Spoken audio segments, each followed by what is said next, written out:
I guess going to take things on again. But anyway, let's see where we are. Let's see, there we go. There, no, undo. Where did we go in regards to? We have, this is Danish. Where did I put the? Oh, there we go. Single course. No, this is something. Yeah, that was not it. There we go. So, part one, participated actively in the course by being present minimum 75% of the teaching days. I think that's pretty, so you can actually be away 25% of the time and actually still be allowed in regards of the exam. That seems pretty. I think 206 hours is actually not that many hours, actually. But I will get to that, but that doesn't seem to, if you have, I guess it depends on how much time it actually takes to do these things, and but you can have a lot of hours on just 1 week, right? Well, how many? Let's see, let's say 8 hours or classes for 5 days. That's 40 already. So, I don't know. Maybe it would be longer because you have Friday. That's usually less time, and people go drinking and all that, and take their fungus poison on the Friday, just at the beginning of the 7th day, which is the blessed and holy day of the week. So Satan has been very smart at putting a lot of entertainment in regards of that very day. But anyway, let's see. Let's thinking. So that would be, let's say 40 hours. Let's just 35 hours. Let's try to say 35 hours, and then you have 206 hours. I wouldn't be that you could do this pretty quickly. I think if this was the only thing that you were going up for. But I guess it's probably over a year, something like that. Anyway, perform 2 satisfactory oral presentations in groups. Well, I'm good at speaking, so that shouldn't be a problem. And, if I can speak about Candida albicans, I would be, it would be nice to research some more of this enemy, and handed in 2 satisfactory short reports in groups. Okay, so one apparently there's 2 groups or 2 reports. Again, if I could make a report about Candida albicans, that would be great. Who knows? 8 without 8. Okay, marking scale, 7-point grading scale. Who cares? Censorship form, no external censorship. What do they mean in regards to censorship form? No external censorship. Several eternal examiners. What do they mean in regards to censorship? No external censorship. Okay, that's sometimes censorship from the outside or something like that. What is this? It's like coming from the outside. Okay, so no outside censorship. Okay, so they usually have outside censorship sometimes, or what? It's like is the medical mafia sometimes doing anyway, outside censorship, whatever. Anyway, re-exam. The same as the ordinary exam. If the requirement are not fulfilled, the student must fulfill these tasks 3 weeks before the re-examination. These tasks are fulfilled by handing in a reports equivalent to the original oral presentation and reports. So it's equivalent to the original oral presentation and reports. Hey, if it could be about Candida albicans, data sets for these will be provided by the teacher if needed. Correct, but I don't know if it actually would make me. I don't know. Anyway, criteria for exam assessment. In order to obtain the grade 12, the student should convincingly and accurately demonstrate the knowledge, skills, and competence described under learning outcome. That was that over here, learning outcome. Sign up, learning outcome. Maybe it's actually further down. Okay. I guess no. Does it come down here, learning? No, it doesn't really. So it should have been a learning outcome.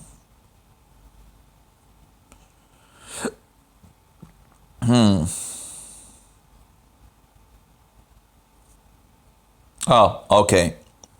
So it was the thing that we talked about in the beginning. So one would actually be able to know a lot of fungi at this point. That would be pretty interesting, I guess.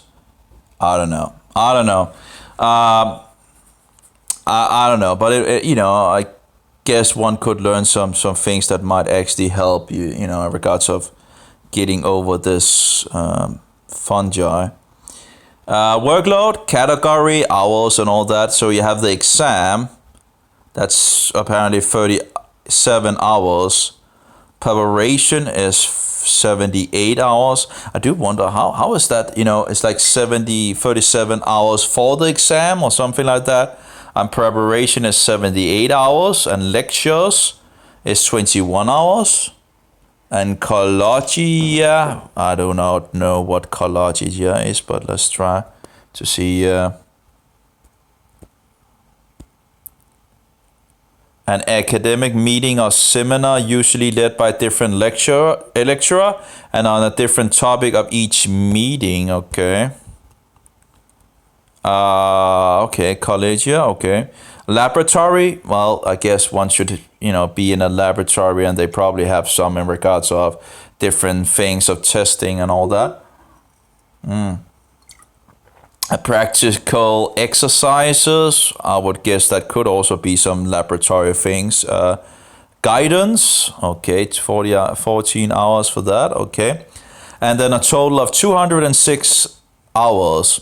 But again, 206 hours shouldn't be that bad, should it? But I do wonder how long that this would take. Duration, 1 block. But how much is 1 block?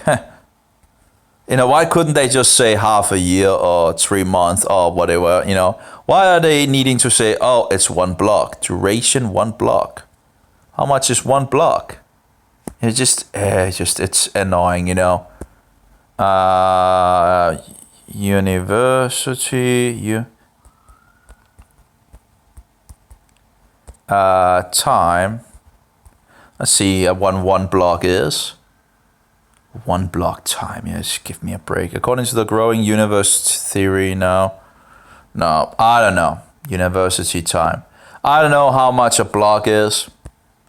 I guess I have to call them up and figure out what 1 block is. Duration, 1 block. Well, okay. I guess that must be the duration. 1 block. Huh. Placement, block 3. Yeah, okay. I guess that must be the building, right? Schedule A, no idea what that course capacity 30. So continuing and further education. Study board for the biological area. Contracting departments, the departments on biology, department of plant and environment science, contracting faculty of science, course coordinators. Oh, that's the course coordinators, that's Rasmus Køller. And lecturers, Rasmus Køller, Søren Rosendal, actually I should just say the Danish names, right?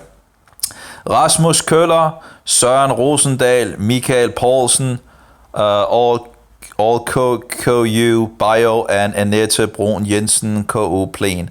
Saved on the 12/6/2019, so that's, I guess, nearly 6 months. Permalink, I don't know what that would be, but if that's the same thing. Oh, here we go. But at least I found a course in Denmark in regards of, so that's nice. And I have something else. I guess I would need to get around and oh, that's practical. I don't know if that would help me. At least I guess it would help me more in understanding fungus, which would be awesome. But I wouldn't really get it under control. But it might actually it might help me figure out. I don't know. It give me some more tools to work with. I guess that would be nice. So here we have the University of Denmark, management, administration, faculties, departments, research centers, animal hospitals, school of dentistry. We have contact, map, find an employee, contact UCPH and all that. Anyway, connect with USPA. Yeah, you can actually... Facebook, they are on Facebook and all that, so I guess one could try going that way. But anyway, that's the names of the lecturers, and every single lecturer should know in regards of I guess, in regards of fungus. So that's some more names in Denmark that one, that knows about fungus. It would be nice to get some more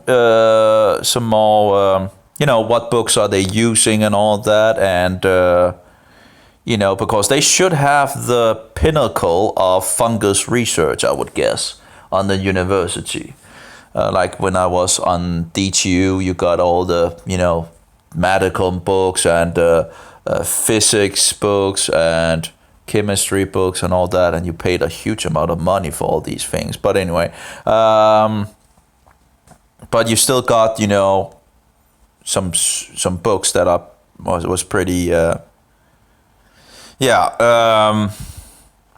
I guess trustworthy. Well, I'm not sure that word is great, in regard, but yeah, pretty condensed. That was just about these things. So if it would be the same in regards of fungus, I could probably learn a lot in regards of fungus. It would be interesting if they actually had something in regards of candida, because candida is a big issue. So I should have. I'll see if I can figure things out. Anyway, maybe we should get back to the book. But at least this is a thing. In Denmark apparently you can take this for 206 hours or lectures. Again, it would be still interesting to get more information on this. That would be very interesting. If I can actually directly get on this, that would be actually, that might help me, who knows, in regards to the fungi. And if it could be, I don't know. But I'm getting older, I'm getting older. I'm not getting younger, that's for sure. So, I don't know. Oh, well. I wish I knew what I know now when I was younger, that's for sure. But maybe that's why one's parents should actually have instructed one, in the good way. And yet that's... And we have Antimycoticum in regards of German. Some German aside. Seit den 1880, I can't. Ein Antimycoticum ist eine antimikrobielle Substanz, dagegen durch Pilze verursachte. I can't read German, but but it shouldn't be so far from Danish, so. So we have fungal biology, Absalon literature. Again, no idea what that is, and it will be easier to actually check on the internet. So we have in regards of selenium. Some say selenium is good in regards of your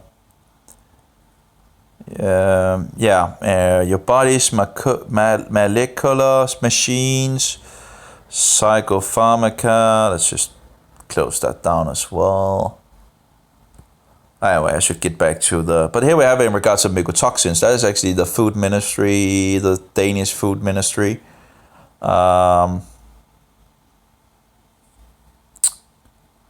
It's in regards to pollution and...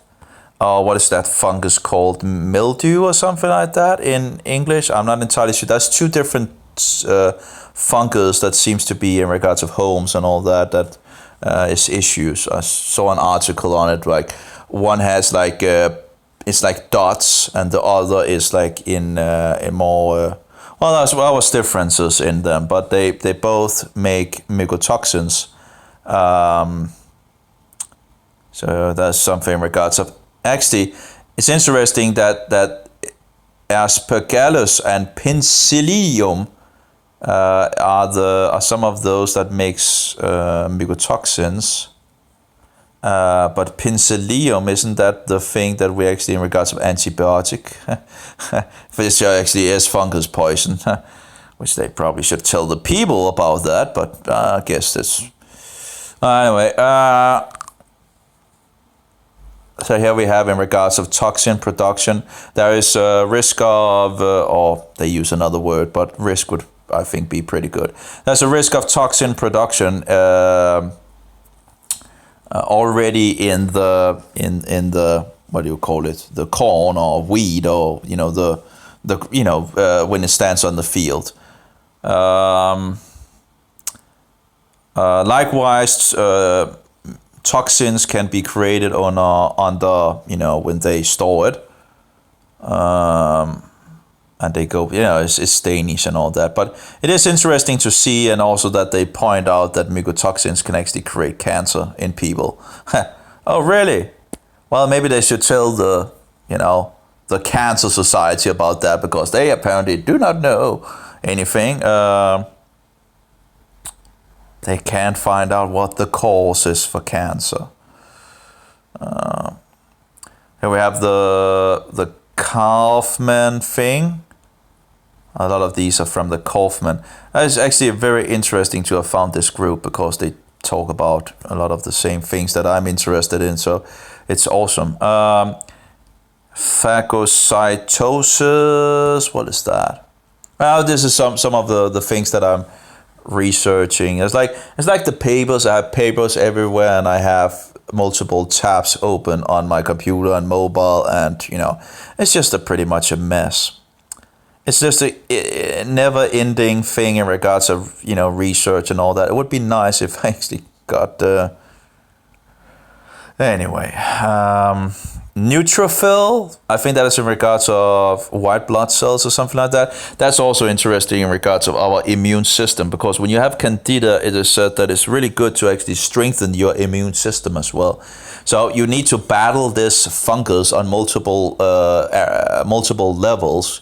You need to take the food away from it, and yet I'm not entirely sure in regards of, they say you can take the food away and then kill it off by just doing that, actually, just needing time, a long time actually, where you're not feeding it at all.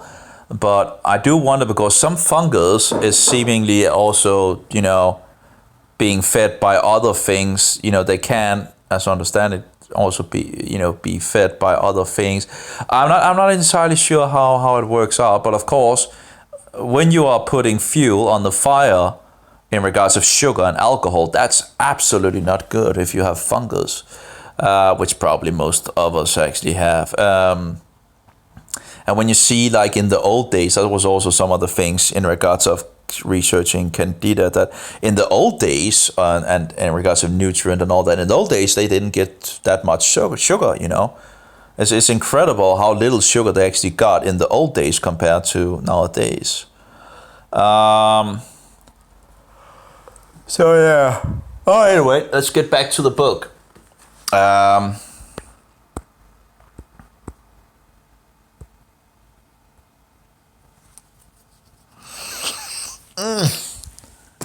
Hopefully, at some point, I'll have a breakthrough. Oh, I guess that's something in the camera lens. There we go. No, That's 15, 19. Is that better? Ah, that's a little better. Yeah, I think we got it. Okay, so let's go on here. So where did we get to? 7,000 of fungi and 30,800 of amoebas and related organisms whose biographics fill the annals of biology. Again, I guess when you're reading all these, with big words and all that, you get better and better at it. But it just somewhat annoys me that you could actually write things so a child could understand it, instead of anyway, itching, the itch. I got the itch, but at least the meat really helps on one of the issues, and I guess it seems like it must have been the beginning of it. At least that's the first symptom that I really remember in regards of the itch. But again, if the fungus had broken through my walls in regards of my digestive system, that might be that. Then what would have the creams that I got? I was still eating the same thing and doing the same things and all that. So what should they should have of course I suggested another diet, not drinking, not smoking, eating non-sugary things and all. But anyway, they didn't, and they didn't give me 8 days of diflucan either, which is just totally. I don't know, these people, and people will say, oh, these people are really, IQ high and blah, blah, blah. Well, then they lost sanity. I don't care about this IQ bullshit, Yeah, Satan also has a lot of people knowing a lot of things, and using it for bad and evil instead of good, okay?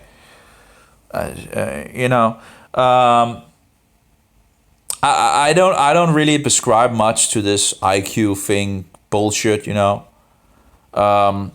because it also depends on the test, and you can learn these tests. You can become better at doing these tests by just playing around with the it's just and yeah, I think it's pretty much I think it's kind of bullshit, but yeah, anyway. Maybe I'm wrong on that, but yeah. It isn't simply indifference that keeps the total low. Bacteria can be exasperatingly difficult to isolate and study. Only about 1% will grow in culture. Considering how widely adaptable they are in nature, it is an odd fact that the one place they seem to not to wish to live is a petri dish. Now, apparently a petri dish, because these people apparently likes to have things named for them, and petri dish, as I understand it, is one of these things that Petri apparently came up with. The petri dish, like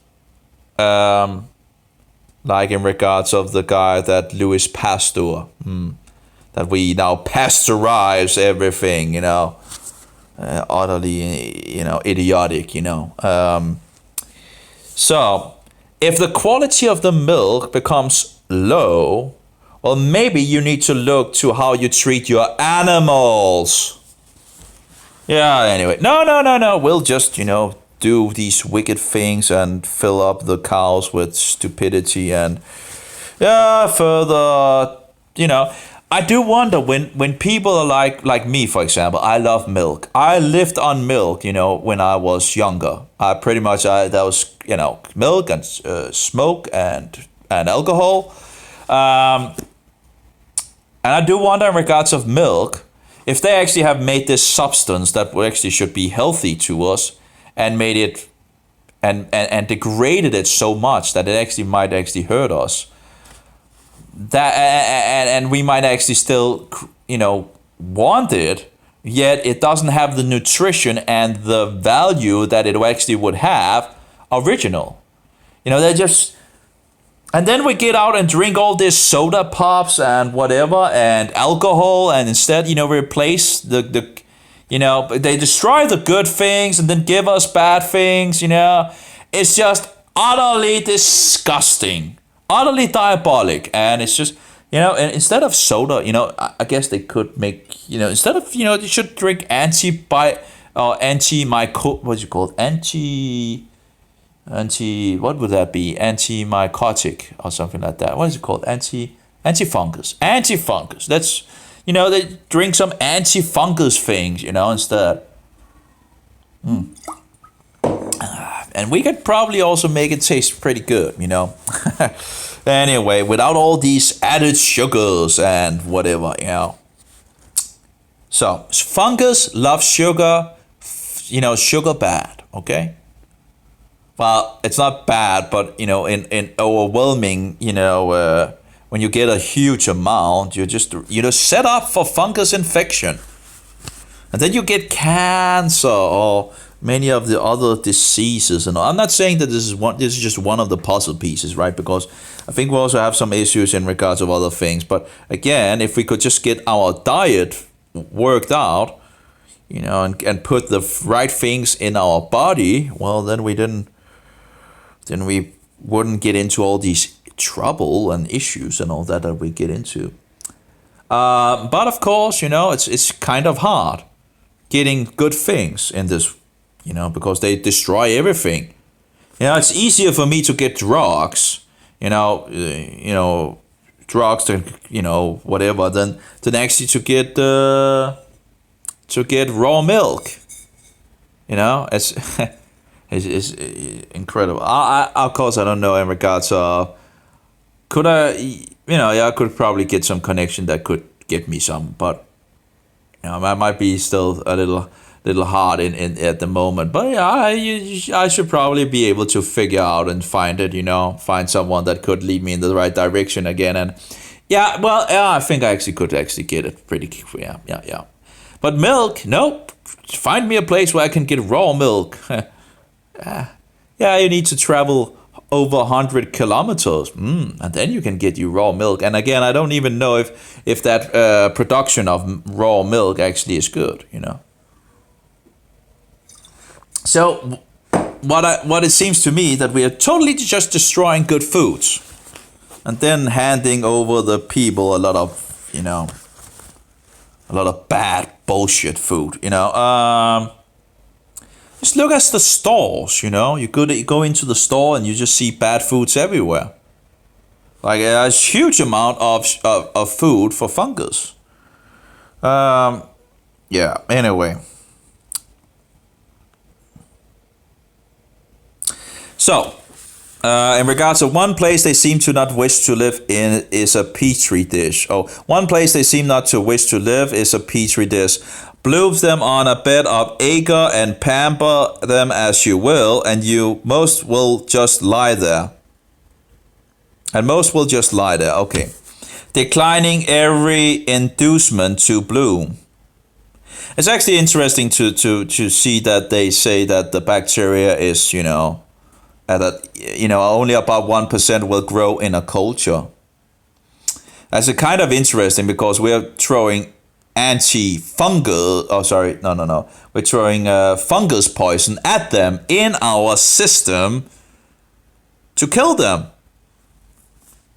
Do you think that might be a bad idea, just to kill off all the bacteria that we have in the gut if they are actually also having so hard to actually live outside our, I do wonder, in regards to all these antibiotics, if we're actually killing off bacteria that actually we need, and again also to keep the bad guys in check and all that, and we're just wiping them out, how are we then going to get these cultures again of bacteria if we wipe them out?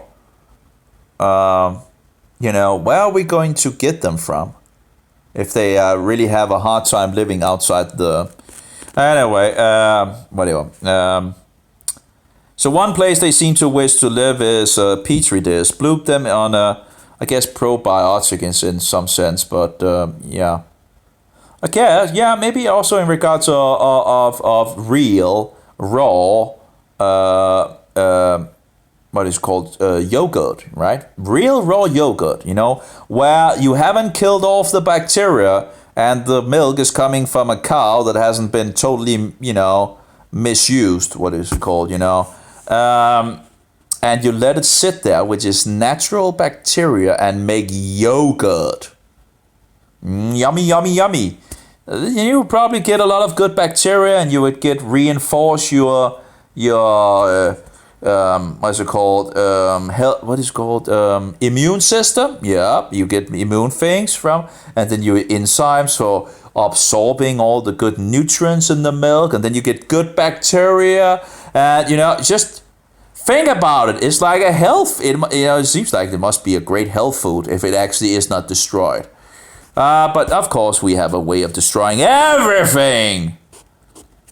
Anyway, yeah, I do wonder. We are allowed to have one animal, in this. I do, but I'm not probably not allowed to have a sheep or a goat. Well, it could be kind of cool, and then be able to fix my own milk. Of course, it has to have been pregnant and all that, but yeah, but then I would have some raw milk that I could, I could let it grass out here.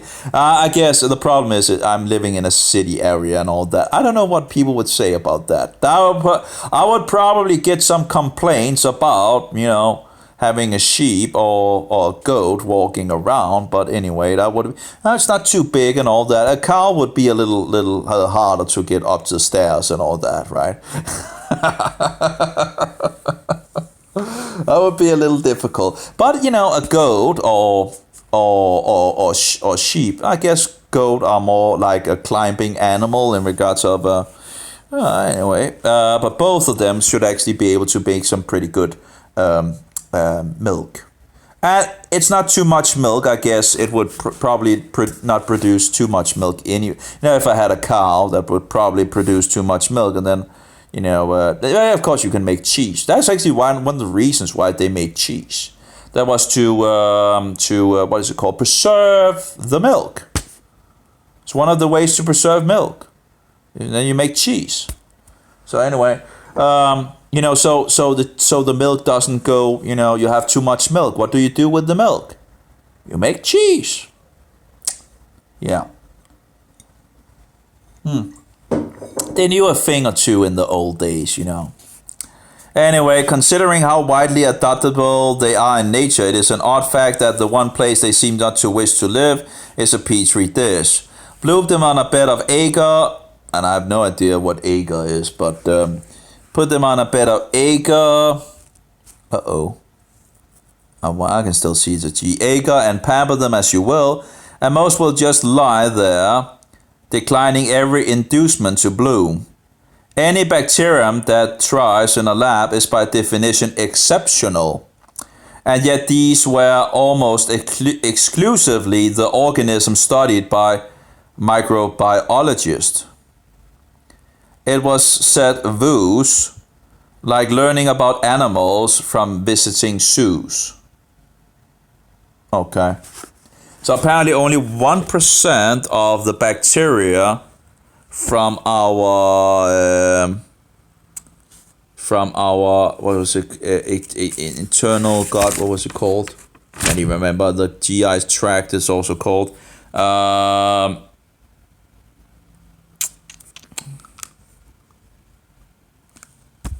I can't remember what it was called. I think he wrote about it, someplace where we already said it somewhere, but digestive system, that's the word. So I guess GI tract comes from, maybe a Latin word, I don't know. But anyway, digestive system. So I guess I don't know. Maybe it's from it isn't simply indifference that keeps the total low. Bacteria can be desperately difficult to isolate and study. Only about 1% will grow in culture. So there must be a lot of factors in regards to bacteria if they don't want to grow in a culture.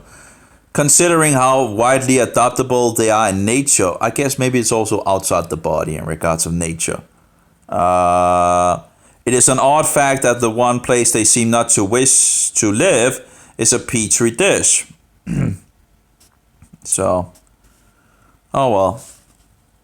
I do wonder in regards of my body. Anyway, I'm just trying to connect the dots. And I might make some wrong conclusions. Just trying the best that I can. So let's see here. From visiting zoos. Genes, however, allowed Woos to approach microorganisms from another angle.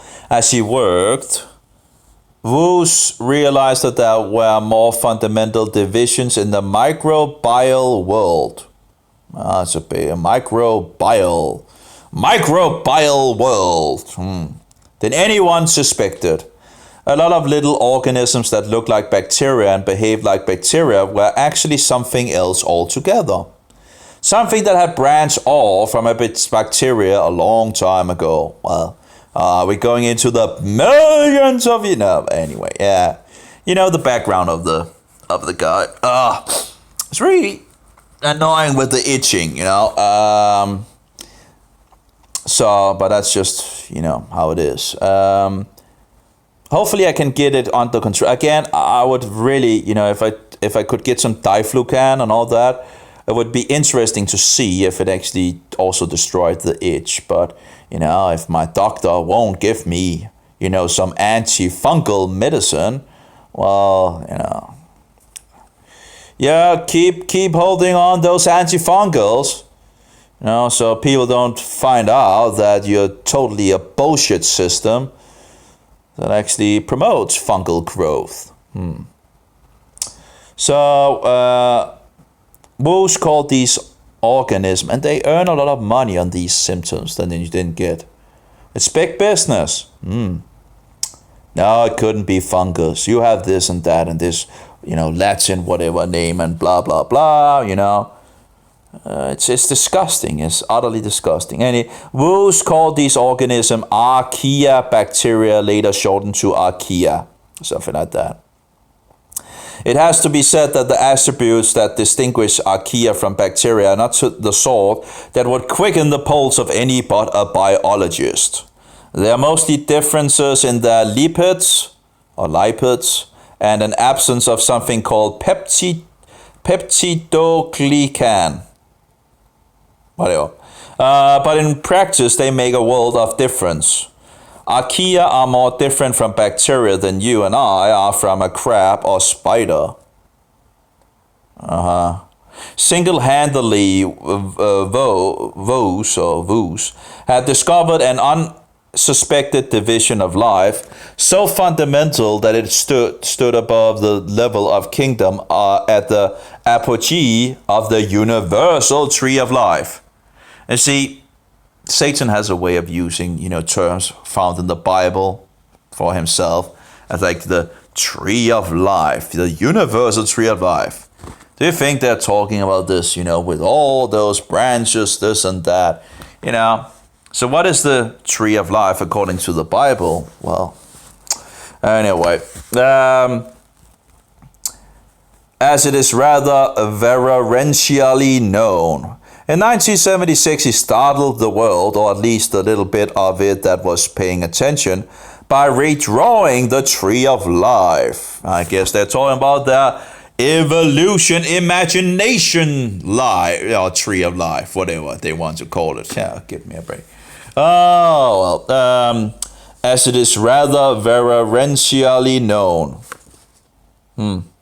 I don't know, reverentially, big words, he's using. In 1976, he startled the world, or at least a little bit of it that was paying attention, by redrawing the tree of life to incorporate not 5 main divisions, but 23. These he grouped under the 3 new principal categories: Bacteria, archaea, and eukarya, or something like that. Sometimes spelled eukarya. Okay, yeah. Also with a C instead of a K.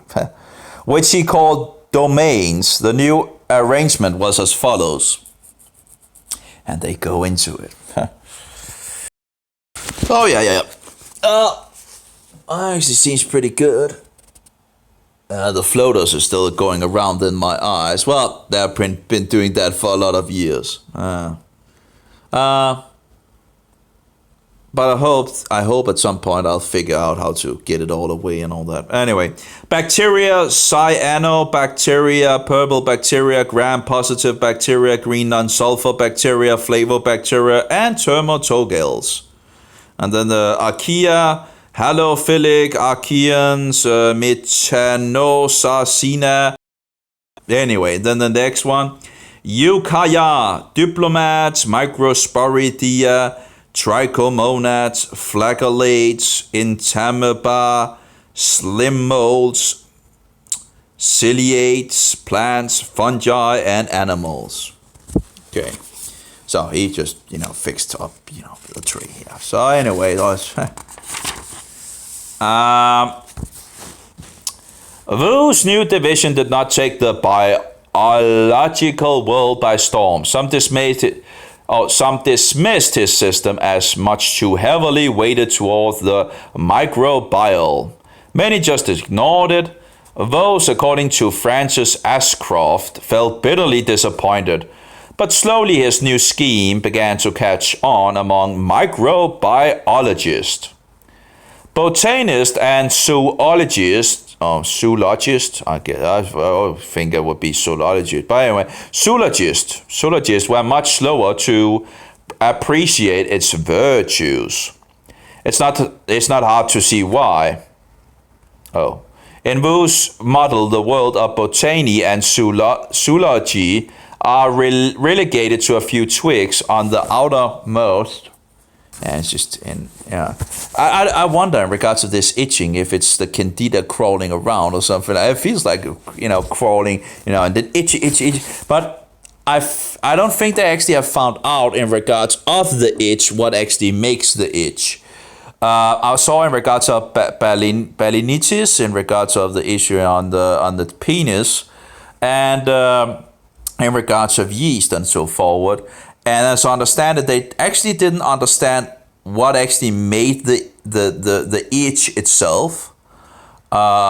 If it was this or was that and so forward. If it was because of the immune system responding, or if it was the fungus itself, or if it was the division of it or something like that. So I understand they don't actually know what makes the itch. But it's pretty solid, I think, that fungus makes itch, So that seems to be a pretty verified, objective thing, scientific thing, that, fungus can make it itch. But they, as I understand it, they didn't know in regards of the candida how it actually made it itch. So, but it feels like, something, at least in regards of my skin, it feels like, things are crawling in, it's like, very annoying.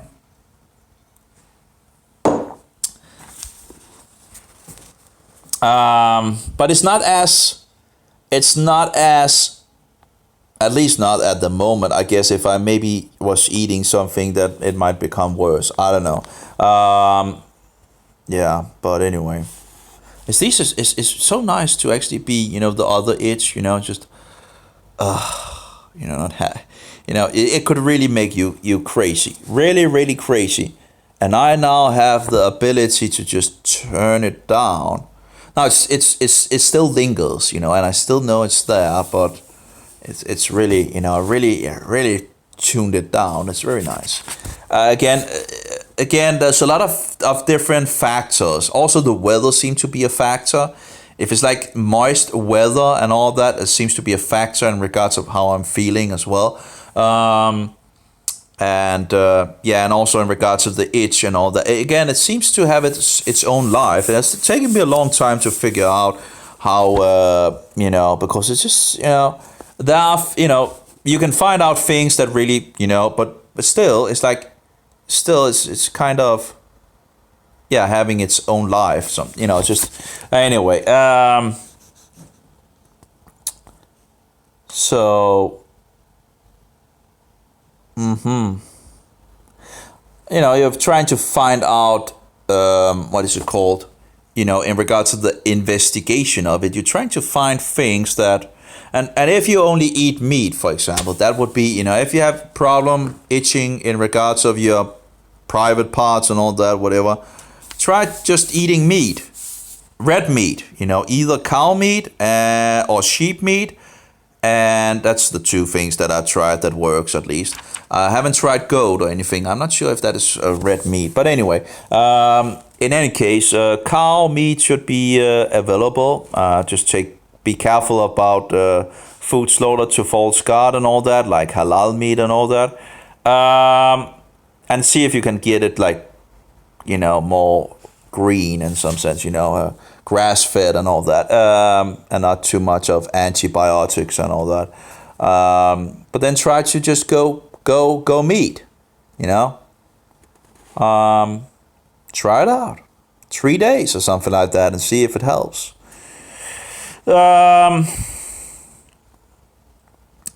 So then, to see an arrange, if it works, right? So no alcohol, no sugar, not anything, just meat, just meat. And, if you want to get totally away from the sugar in regards of, if you have some animal fat, the problem is it can be a little hard to actually, because that's one of the things that actually have been taken away from us as well, in regards of actually getting some good animal fat. Well, you can get pig fat, but pig fat are unclean meat, it's just an unclean animal. Anyway, but it's hard to get tallow. I know there's a company that actually makes tallow and all that. It's in the US, but I haven't, yeah. Anyway, I don't know if in regards to the animals, how they slaughter the animals and all that. But besides that, there of course is butter. But butter does have some sugar in it, and it's probably not made of raw butter, and that's but I do use some butter, I love butter, taste wise, it's the best fat that I've been able to find. I just wish I could actually get a raw form of butter, so all the goodies would still be in there. So anyway, an arrangement that Vos called not very useful in his milder moments and positively misleading much of the rest of the time. Biology, like physics before it, Vos wrote, has moved to a level where the objects of interest and their interactions often cannot be perceived through their direct observation. In 1998, the great and ancient Harvard zoologist Ernst Mayr, who then was in his 94th year, and at the time of my writing is nearing 100 and still going strong, steered the part further by declaring that there should be just two prime divisions of life, empires he called them. In the paper published in the Proceeding of the National Academy of Science, Mayr said that Vos' findings were interesting but ultimately misguided, noting that Vos was not trained as a biologist and quite naturally does not have an extensive familiarity with the principles of classification, which is perhaps as close as one distinguished scientist can come to saying of another that he doesn't know what he's talking about. The specifics of Mayr's criticism are highly technical. They involve issues of meiotic sexuality, Hegelian classification, and controversial interpretation of the genome of Methanobacterium thermoeutrophycum, and it's not itching again. No.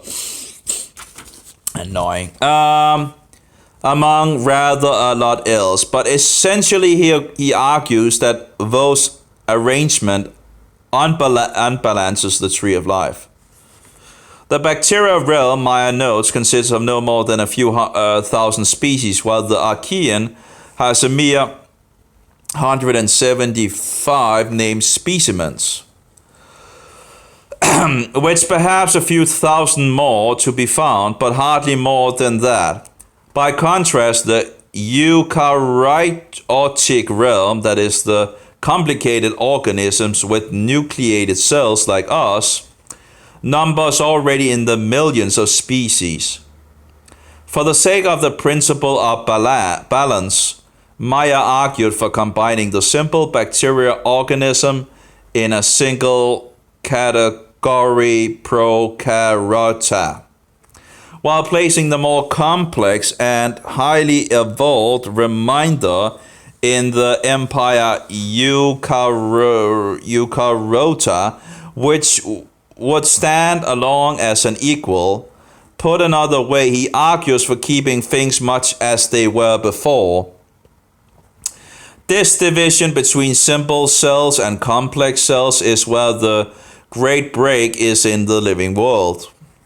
And as some say, there is no simple cells in regards of being simple. They are very complex. So anyway, the further they study these things and all that, and going, the more they find out, it's very, very complex, seeing how many, scientists can use so much time on, on these things, and like their whole life actually studying things that is because they're so complex, just in a cell, anyway. It's annoying with my itch. So let's see here. So reminder in the empire eukaryota, which would stand alongside as an equal. Put another way, he argues for keeping things much as they were before. This division between simple cells and complex cells is where the great break is in the living world. If Wu's new arrangement teaches us anything, it is that life really is various, and that most of that variety is small, unicellular, and unfamiliar. It is a natural human impulse to think of evolution as a long chain of improvements. Again, evolution bullshit, of a never-ending advance towards largeness and complexity. In a word, towards us, this evolution bullshit again coming out. And many times, it's funny, people are talking, if you talk about creation and all that, and you believe that the world is around 6,000 years and all that, and you begin to use that in your language, in regards of regards to the fossils from the worldwide flood and all that, the evolutionist will begin to complain. Why are you pushing? Why are you pushing this, on me just by using it, Well, what are you guys, you evolutionists, doing all the time? Putting it in books, in documentaries, and everywhere. School books, bullshit everywhere. It's propaganda. But they don't realize that. And why don't they realize that? Because I was one of them. Well, you don't realize it because you haven't, heard the other, you get it from everywhere. You just think it's the truth of truth, but it's bullshit, It's utter bullshit. So let's see here. We large things are just flukes, an interesting side branch. Again, that's just bullshit as well. So, they're all bullshitters pretty much in regard. You really have to discern what can be used to something and what is just what you just need to put away in some sense. Of the 23 main divisions of life, only 3, plants, animals, and fungi, are large enough to be seen by the human eye, and even they contain species that are microscopic. Indeed, according to Vos, if you total up all the biomass of the planet, every living thing, plants included, microbes would account for at least 80% of all there is, perhaps more. The world belongs to the very small, and it has done for a very long time. Wow. So why? So let's see here. Uh-oh. Very long time. So why, you are bound to ask at some point in your life, do microbes so often want to hurt us? Well, maybe because we're doing stupid, you know. Anyway, what possible satisfaction could there be to a microbe in having us grow feverish or chilled or disfigured with sores, or above all diseased? A dead host, after all, is hardly going to provide long-term hospitality.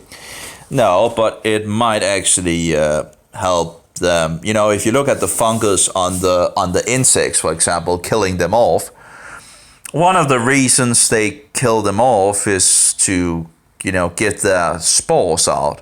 You know, their babies, pretty much, their eggs, the, you know, whatever. So they kill off the thing that, you know, and just, yeah. And pretty much then use that nutrition that they get from that, and so they can spread. So, I don't know, in regards of candida, for example, when we die, what does the candida do to the body? Does it feed on the body? Is it able to maybe make spores or something like that? I don't know. I don't know what happens to the candida after. As I understand it, is one of the function is to actually break down the body when we die. And if that is true, it's probably also can do some spreading of some kind. In regards to releasing spores, who knows? I don't know. Something that I need to study further. But you know, you know, finding another target, right? I don't know how that works, you know. It also talks, you know, I've read some sources that says that all of us actually have candida. So if that is true, well, then apparently this digestive system can actually work without this fungus. I'm not sure, but some I've read some sources that says that not all people have candida in the gut. I'm not sure what that you know, if that's true or not. But if there's actually people without candida in the gut, apparently it can work without it, you know. I don't know. It's something to further study in regards of it.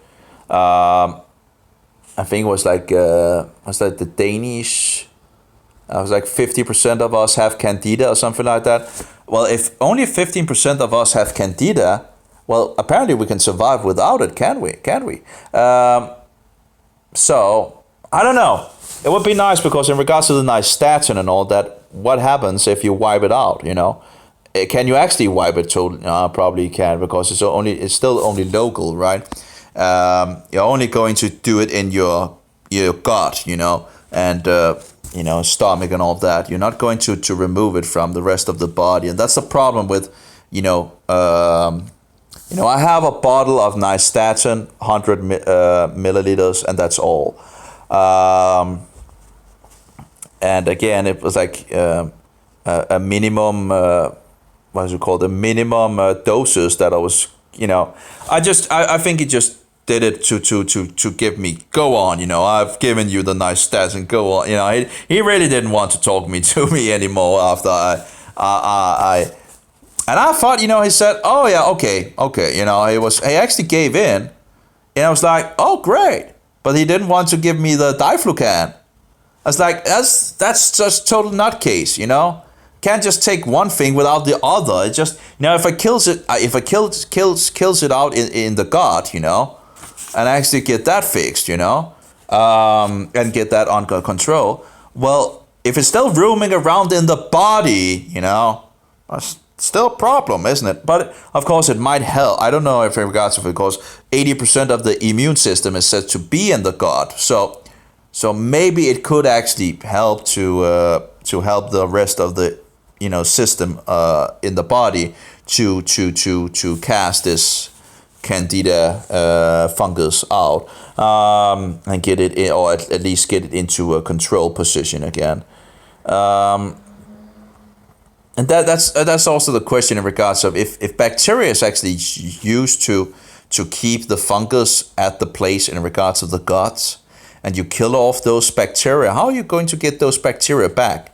If you kill those variations of bacteria, or those species of bacteria that do that, I don't know. The thing is that it's so complex. It's so complex, that what was it like? We had huge amount of bacteria in our gut, and all that. Anyway, let's go forward. I guess I'll grow. I'm growing just talking about it, right, and reading and all that. I guess that's the way to. So even if no one actually sees these videos, as long as I get something out of it myself as well, that's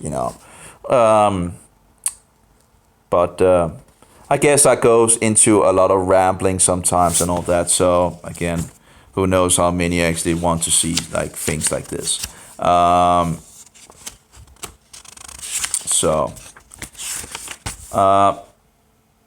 But that was this in regards of. Let's see here. Well, I can't remember how much, but we read about it. That's a huge amount. That's okay. Let's see here.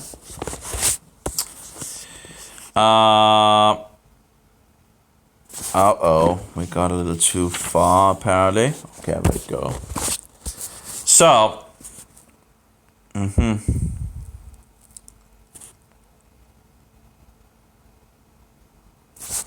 Did I go too far again? Apparently.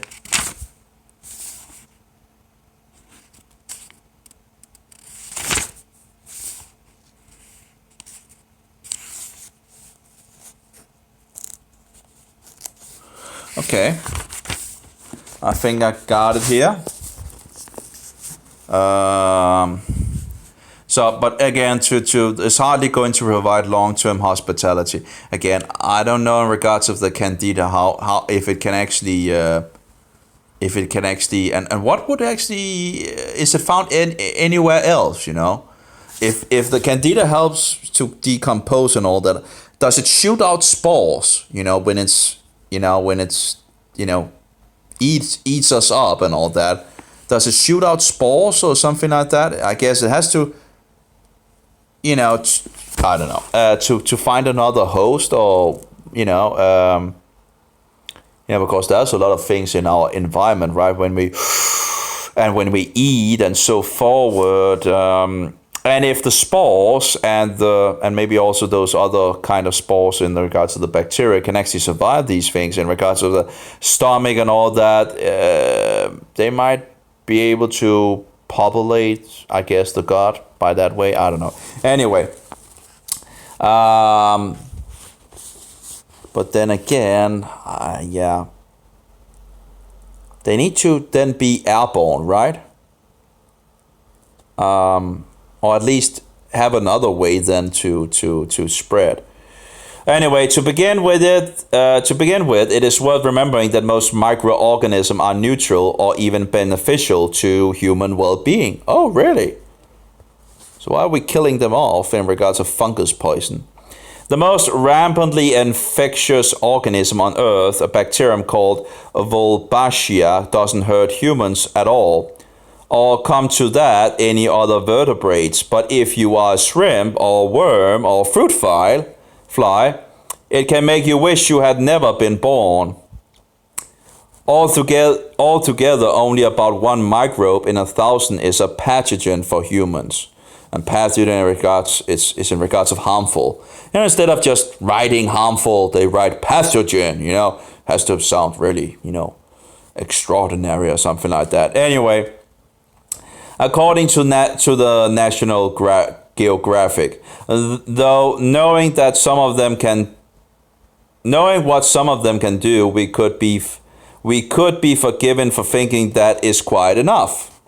Even if most of them are benign, microbes are still the number 3 killer in the Western world. And even many that don't kill us make us deeply rue their existence.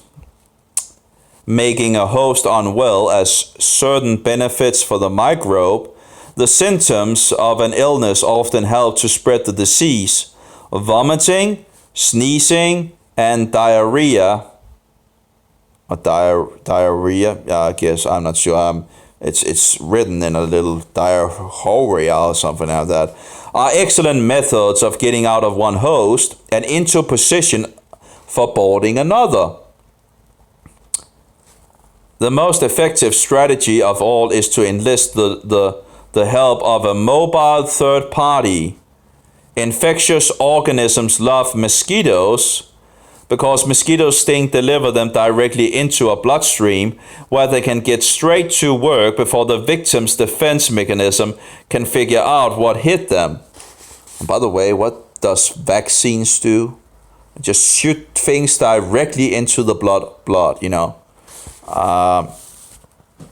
Better know what they're actually shooting into you, you know, into the blood. I think that might be, the Bible talks about, the blood is the life, so if you're shooting things into the body that is not good, directly into the blood. Anyway, this is why so many grade A diseases, malaria, yellow fever, dengue fever, encephalitis, and 100 or so other less celebrated but often rabious maladies begin with a mosquito bite. It is fortunate fluke for us that HIV, the AIDS agent, isn't among them. By the way, in regards of researching, in regards of Candida and all that, there is a Candida species that is known as Candida auris or something like that. That's apparently has been pretty popular in the medias and all that. And I don't have a television and all that, so I'm not really following along much, but on the internet and all that, there was different programs about this Candida auris, I think it was called, because it's resistance to a lot of it's resistance to all the antifungal drugs that they have, or the antimycology. What was it called? What's it called in English? Can't remember. But anyway, again, against fungus, the poison against fungus. Yeah. So it's apparently resistance to all these. But one of the interesting things was that they actually talked about that if you had a room and a patient that actually had this Candida auris, that the Candida could be all over in the room.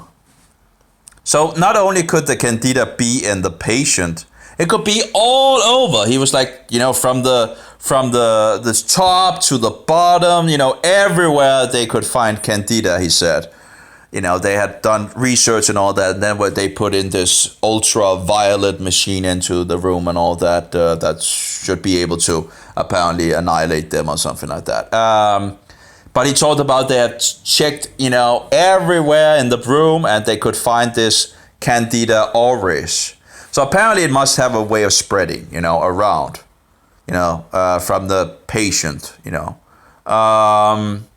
So how? I don't know. Spores, maybe, I don't know how it actually, it must travel in some way. If it can be found everywhere in the room, like everywhere. He was like, oh, we checked there, and we checked there, and we checked there. It's just everywhere. Everywhere we checked in the room, it was there. Well, how does it move? Because a fungus doesn't really move pretty good, does it? Well, in regards of the spores, maybe, but they have to be able to fly or something like that, right? I don't know. I don't know how they. I don't know. But again, he said it was everywhere. Well, how? Is it flying out of our mouth or something like that when we cough, or is it, how does it spread? Anyway, It must have, some ways of actually traveling, right? So, yeah. So let's see here. And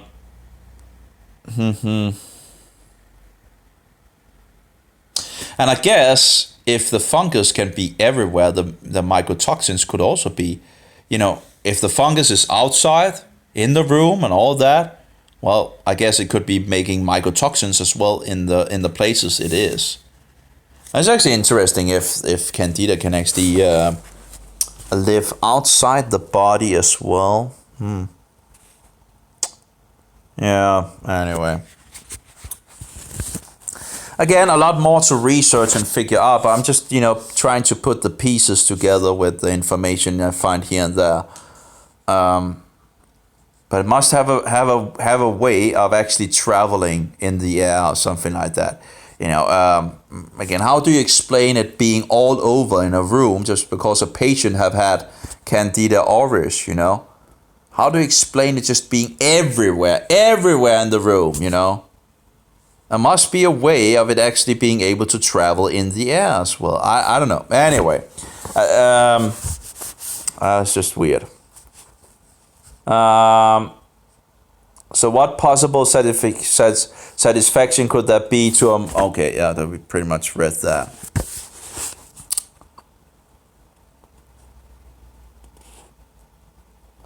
We read in regards of bacterium called Volbashi doesn't hurt humans at all. I'll come to that, any other vertebrates. But if you are shrimp or worm or fruit fly, what is also interesting with these are all of them are unclean animals, are defined as unclean animals. But anyway, it can make you wish you had never been born. Altogether, only about 1 microbe in 1,000 is a pathogen, harmful for humans or for man.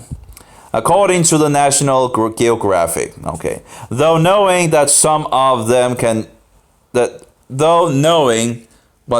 them can do, we could be forgiving for thinking that is quite enough.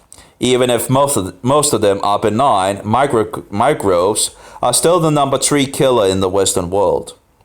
And even many that don't kill us make us deeply rue their existence. Making a host unwell has certain benefits for the microbe. Making root their existence. Okay. Making a host unwell has certain benefits for the microbe. Well, the symptoms of an illness often help to spread the disease. Vomiting, sneezing, and diarrhea, okay, we're actually pretty much, anyway, I'll go on, are excellent methods of getting out of one host and into position for boarding another. I do wonder in regards of if you, for example, have, maybe it could, anyway, there must be ways of it traveling, I do wonder in regards to these different candidas, how many species was there actually of candida? Was there's like 20 species that is actually, really put on in regards of health issues, as I understand it. Candida albicans being the first and foremost. But there must be some ways of traveling, from one body to another body, The most effective strategy of all is to enlist of course, again, dogs are unclean animals. And some say if the dog actually licks you, in your face or whatever, well, where have that dog actually licked itself, where does a dog lick itself, and or maybe it's even have eaten some poo, and then it goes on to lick you in the face or whatever, What could you get by that transaction? It's like, it might be some things that are not so good, you might actually get in regards to that transaction, So, but anyway, it's also considered an unclean animal in the Bible. So you're not, it shouldn't be eaten either, But some animals eat their own poop, and that would be including dogs have a way of eating their own poop. So not only do you have the thing in regards of eating their own poo and all that, they lick themselves as well. Some of these places that is, yeah. Anyway, I guess you get the idea. It's kind of interesting because I'm actually not really a dog person, I have lived with dog from my childhood, but I'm not really no. If anything, I want a sheep or a goat, so I can use it, so, have some good drinkable, and maybe, you can have you can even use it for food, right? So, anyway, I guess that might be kind of cruel if you got a kind of fond of it and all that, but, it's a lot more, if you would know what it has eaten and so forward, you would know. And again, the food sources, having a little place where you could just have sheep and goats roaming around, natural, going around eating what their natural things, and some chickens and some cows and so forth. It doesn't need to be too much, just a little here and just a little there, I guess you could easily get a lot of milk if you had just, one cow giving and one sheep and one goat and all that. You probably had a huge amount of milk already there. And then of course you have eggs from the chickens. And if you don't feed them and they just go out there and feed themselves and all that, they might be some very nutritious eggs as well. You see, it's in regards of the quality instead of the quantity. We want quality because we want the things that we eat to be quality, so the body can keep healthy, and that it gives, and that it nourishes the body, to the best of the, anyway, you get the point, I guess. So, yeah. I guess it can't be that costly either if you have the land, having a goat and a sheep and a cow and whatever, Anyway, let's see here. Where did we go? Maybe we should just... Yeah, I read this, maybe, okay, I'm sorry, I'm just getting, so we have the mosquito thing and all that, okay, and regards, okay, I have, okay, let's just take this from this. The most effective strategy of all is to enlist the help of a mobile third party. Infectious organism loves mosquitoes because the mosquito sting delivers them directly into the bloodstream, where they can get straight to work before the victim defense mechanism can figure out what hit them. So maybe the vaccines can do the same in regards to fixing their insanity before the, who knows. Anyway, this is why so many grade A diseases, malaria, yellow fever, dengue fever, encephalitis, and 100 or so other less celebrated, but often rabies maladies begin with a mosquito bite. It is fortunate fluke for us that HIV, the AIDS agent, isn't among them, at least not yet. Any HIV the mosquito sucks up on its travel is dissolved by the mosquito's own metabolism, I guess, in regards of its digestive thing. But we have to use some big words, apparently. It has to have sound scientific, right? When the day comes that the virus mutates its way around this, we may be in real trouble. It is a mistake, however, to consider the matter too carefully from the position of logic, because microorganisms clearly are not calculating entities. They don't care what they do to you any more than you care what distress you cause when you slaughter them by the millions with a soapy shower or a swipe of deodorant. In regards to deodorant, and all these chemicals and all that, Uh, Go natural, at least. The only time your continuing well-being is of consequence to the pathogen, the harmful thing and all that, is when it kills you too well. If they eliminate you before they can move on, then they may well die out themselves. History, Jared Diamond notes, is full of diseases that once caused terrifying epidemics. And actually, in regards of epidemics, there is an oil that is called thief oil. And the story goes in regards of this thief oil was that people was dying off in regards of the epidemic, there was an epidemic and all that. And people was dying out, to the left and the right. Yet these thieves was running around and taking the jewelry and all that from the people dying, and yet they didn't die themselves.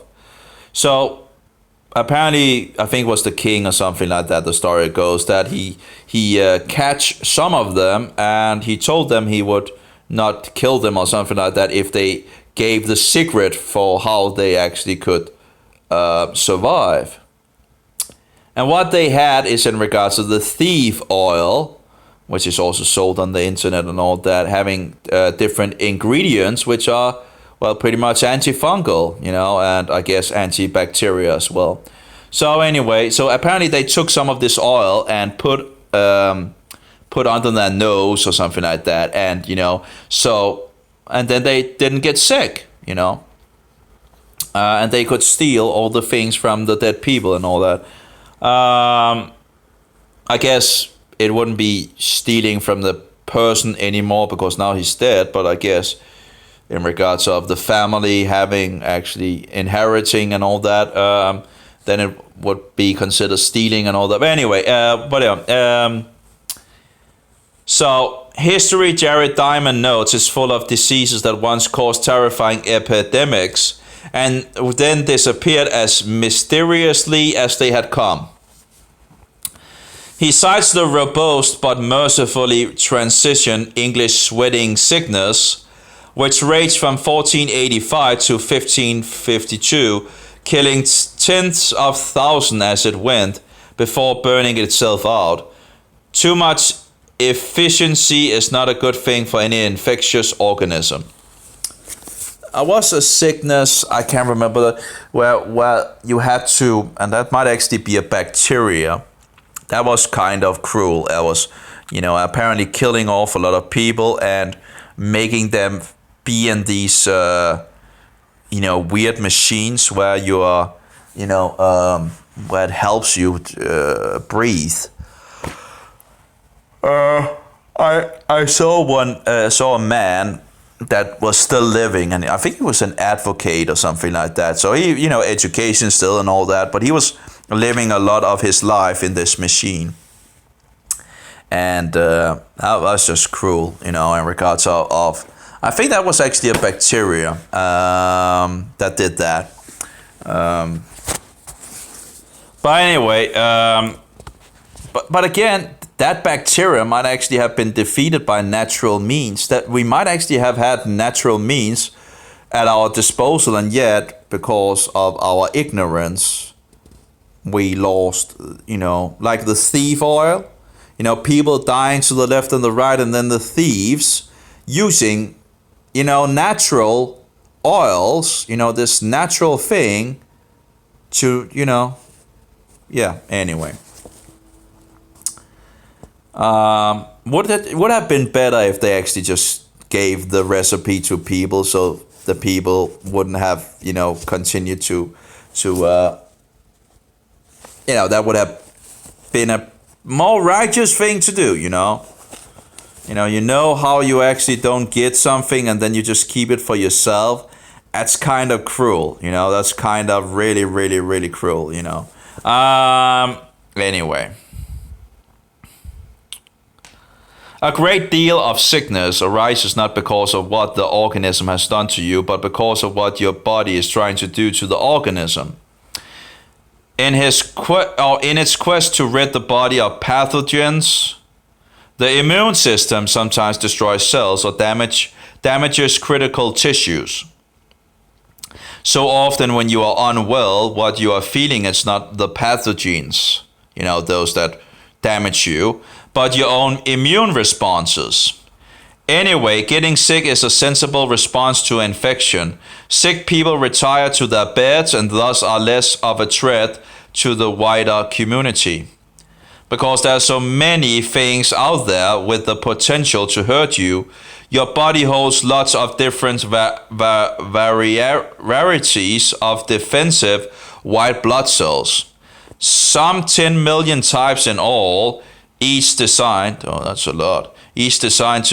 identify and destroy a particular sort of invader.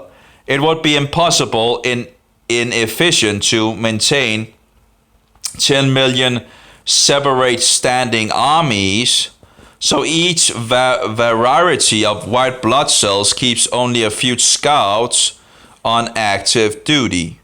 Okay, so we have we have 10 million different white blood cells. Oh my. Yeah. The complexity of the body is just so incredible. We don't know much. I think I read that we know 1% of the body. 1% of what is going on in our body. 1%. That's not much, It's like a drop in the bucket, pretty much. And yet we put all these... Yeah, anyway. Okay, so that's next page. 10 million. Oh, well, I see, yeah. When an infection agent, what's known as an antigen, invades, relevant scouts identify the attacker and put out a call for reinforcement of the right type. While your body is manufacturing these forces, you are likely to feel wretched. The onset of recovery begins when the troops finally swing into action. White cells are merciless and will hunt down and kill every last pathogen, those that are harmful, they can find. To avoid its extinction, attackers have evolved two element strategies. Evolved, I don't know about using that word, evolved. Huh? Either they strike quickly and move on to a new host, as with common infectious illnesses like flu, or they disguise themselves as that the white cells fail to spot them. And by the way, they also talked about being stupid or whatever, being I think fungus is much more clever than we give them. Just look at how it's so diabolical. Some of these ways that the fungus have a way of these are incredible fierce enemies of for example, having a Candida albicans roaming around. And seeing how they can adapt to different antifungals and all that. So it's not easy to it's a really fierce enemy. Yeah, and how it can actually break the fix the immune system down, and it's just. So the onset of recovery begins when the troops finally swing in action. Okay. We already read that. Okay. Either they strike quickly and move on to a new host, as with common infectious illnesses like flu, or they disguise themselves so that the white cells fails to spot them. As with HIV, the virus responsible for AIDS, which can sit harmlessly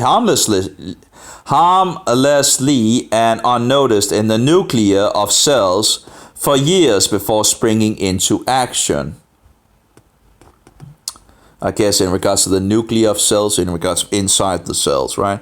One of the other aspects of infection is that microbes that normally do not harm at all sometimes get into the wrong parts of the body and go kind of crazy. In the words of Dr. Brian Marsh, an infectious disease specialist at the Dartmouth Hitchcock Medical Center in Lebanon, New Hampshire. It happens all the time with car accidents when people suffer internal injuries.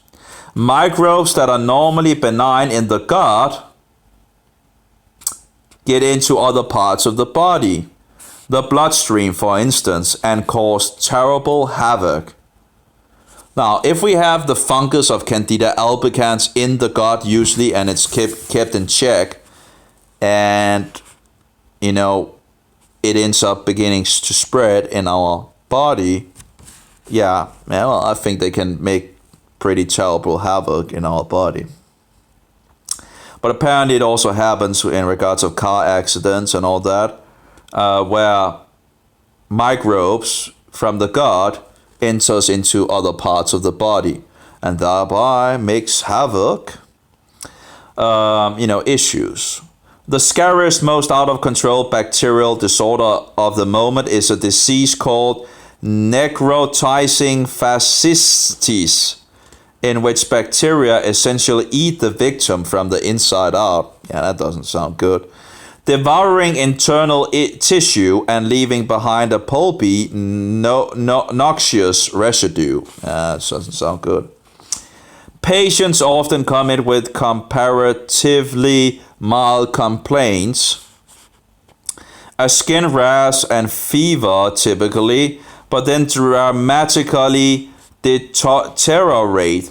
I wouldn't even, if I had this thing, I don't think any of those doctors that I have been to would ever figure that out, I think I would pretty much have been dead already, These doctors are totally incompetent. I have no idea why the state are paying these bullshitters, and if any honesty is there, the government should do the same thing in regards of allowing the patients, the people, to go to a natural doctor, in regards of using natural things. Because this thing of giving this side, support and not giving that side support it's utter, it's bullshit. It's utter bullshit.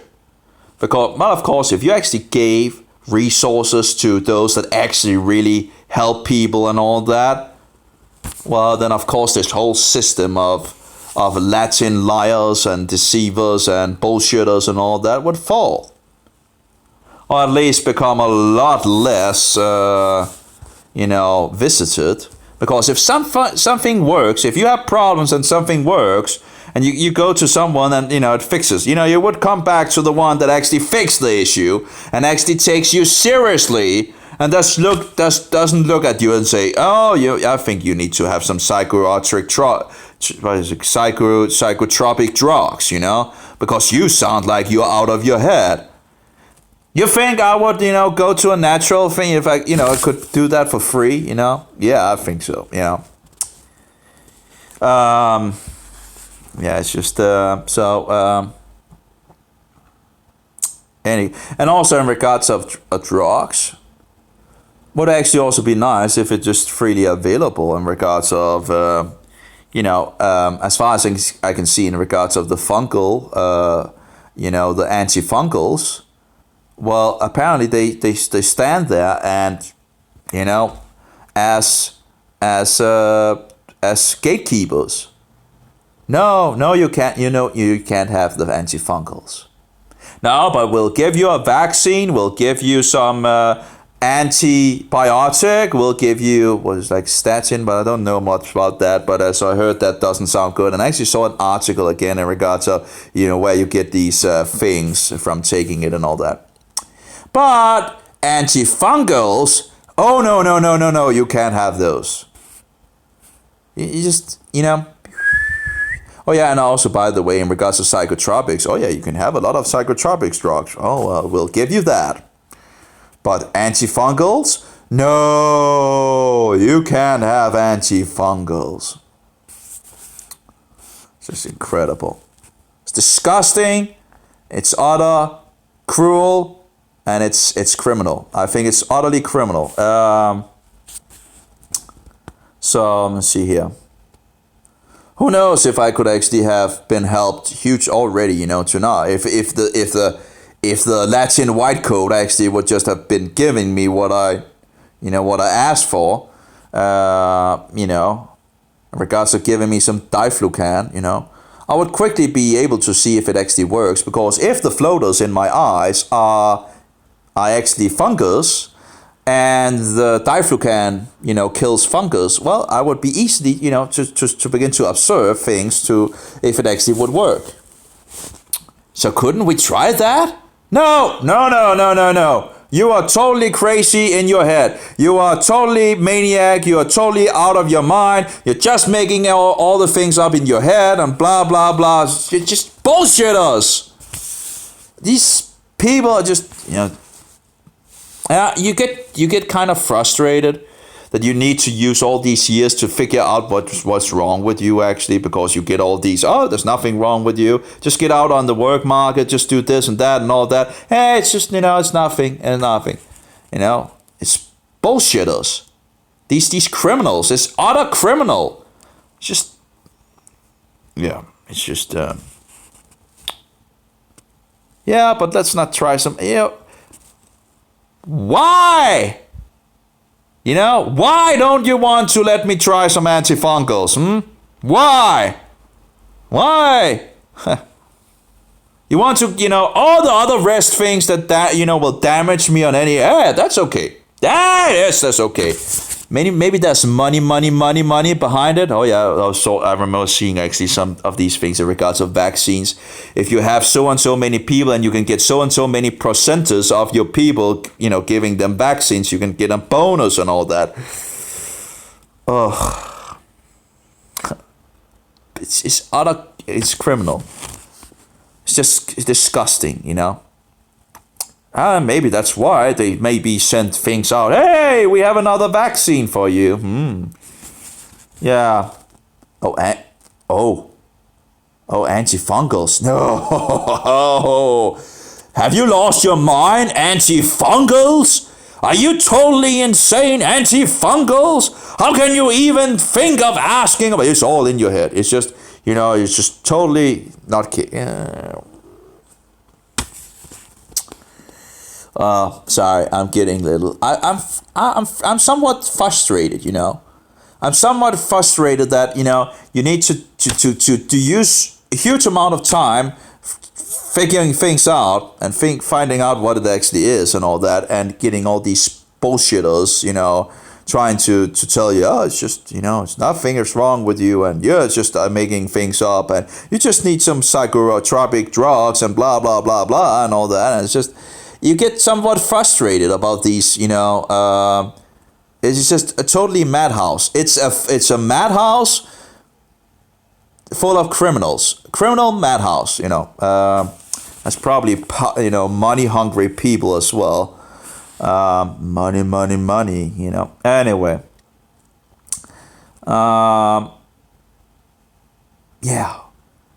What could, we're not talking about just talking about trying things out and see if something happens, right? It would be, again, I have a hard time comprehend that people can be so disgusting and so of course it's the same thing with the Roman Catholic system of deceivers, And I might be, in some sense, I don't like using this word, but in regards of the lucky ones, at least for now, it's not like I'm still living and all that, and I haven't got, and so some people have serious illnesses, and you white coat murderers are misdiagnosing them and then just, letting them die. That's demonic. It's cruel. It's disgusting. It's utter criminal. And yet, you are just you just continue to do it because no one speaks up about this. And of course, if anyone speaks up against this system, you're just a quack, right? Well, the quacks, I think, is actually those white coats murderers. That's incredible. I guess it must be the demons reacting in regards of actually in regards to the truth. I remember in regards of researching cancer and all that, and all these alternative things and all that, telling people about it, and some of them just reacted totally viciously, you know. Yeah, okay, let's just do the poison in regards of chemotherapy and the radiation. Let's just burn, the person. And hey, let's just put the knife and just pull off body parts and all that. But no. Let's not talk about alternative things. That's just quacks and just insane and yeah. It's just incredible. I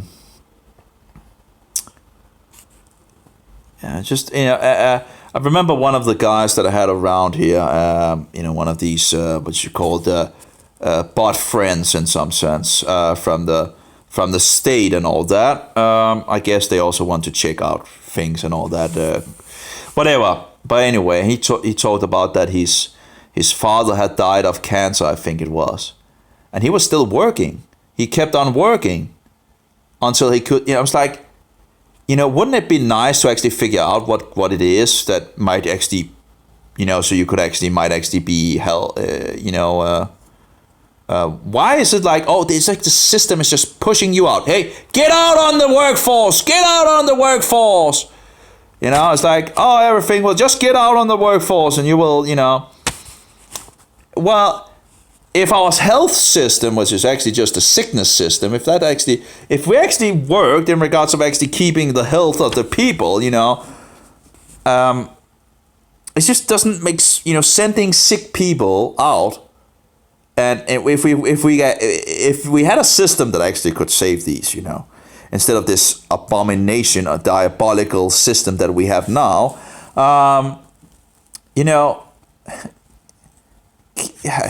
it's just amazing. How many people have not been killed because of this monstrous system of wickedness, and yet people will defend it, and they will defend all these big organizations that pretty much are taking more and more, making these, the Ministry of Food and all that, and you're not allowed to have raw milk.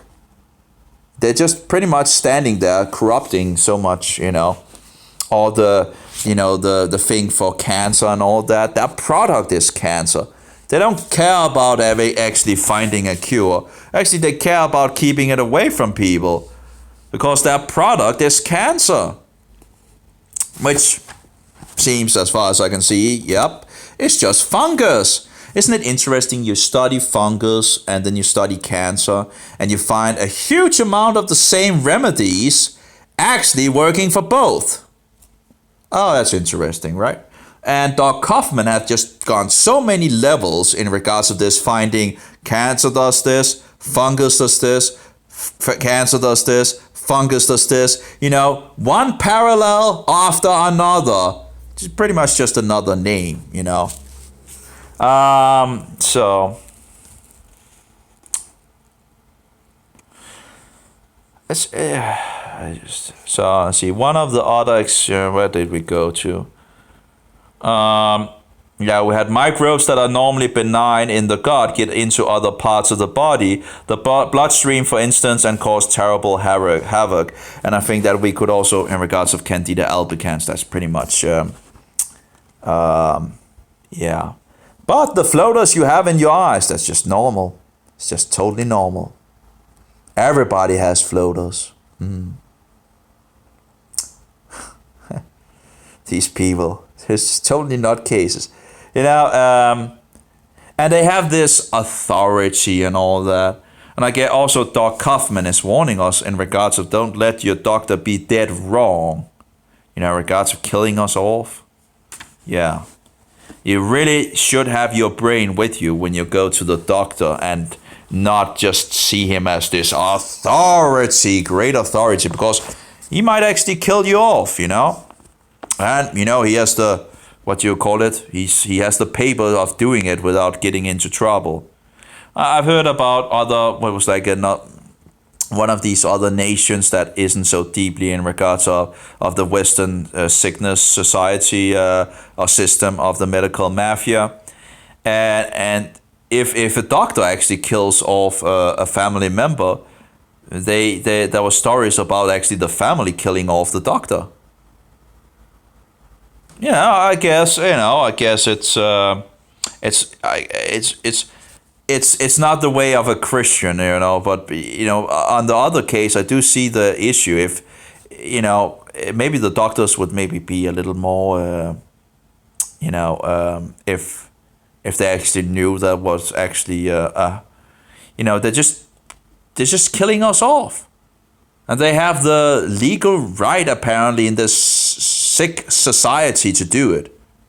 I remember one of my, is known to the family and all that, and they just allowed her to eat sugary ice cream, and she had cancer. Oh yeah, that seems to be the best thing to do. Yeah, you have cancer. We know cancer loves sugar. By the way, fungus loves sugar. And let's just feed you with sugar. Like, what is? I do wonder in regards to one of these cancer places. I would probably be totally horrified of what I would see if I went to a place like that. Misdiagnosing and mistreatment and all of that of people, and we can do a lot better. We can do a lot better than this. We're killing off people, and there's money in killing off people, and it's just utter cruel to observe. You're telling me we cannot do, we cannot help, if we know the cause is fungus, well, what to do? Figure out what kills off fungus. But, as I can see, the white coat doctors are not happy to actually in regards of, one of the antifungal products they have and all that.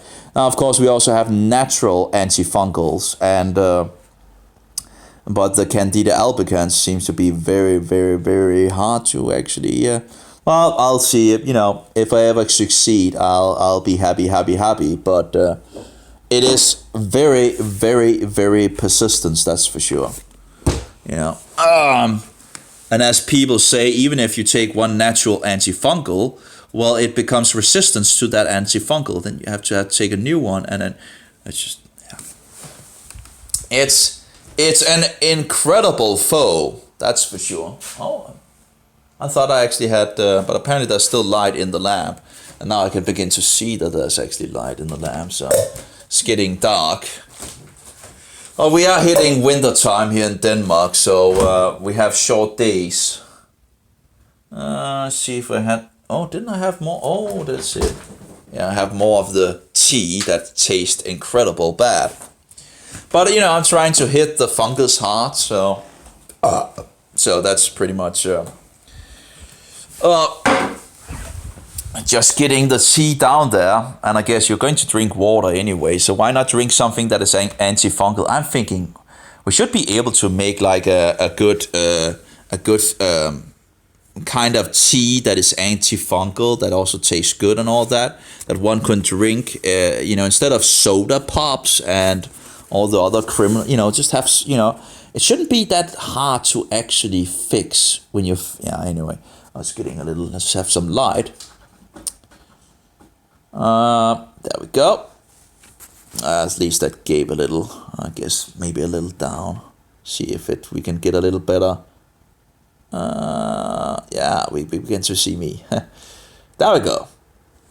It's a 10,000 lux lamp. It's actually a very nice light. You can actually look into it without any problem. But it's one of these, lamps from, solar therapy lamps in regards of winter time, whatever. I have two of them. I bought them when, many years ago, and they're still working, There's still some issues in regards of, but the lamp themselves are working. So that's pretty nice. It's really nice light. I don't really use it for light therapy anymore, in regards of, but I just use it as a good light source. It's wonderful light source. Because again, there's differences in regards of light. Some of these, some of these new kinds of light are just terrible for the eyes. These small diodes light and all that, just totally terrible for the eyes. But apparently I guess we just want to ruin ourselves in so many ways, and we think we are so smart. Anyway, but of course they are getting better, as I understand it, in regards of these light sources. But anyway, I pretty much still have standard light sources, in regards of the what is called in English, those old kinds, so-called old, which was made illegal. I think you can maybe get them still in regards of halogen bulbs, but I still have the old kind, so that's pretty good.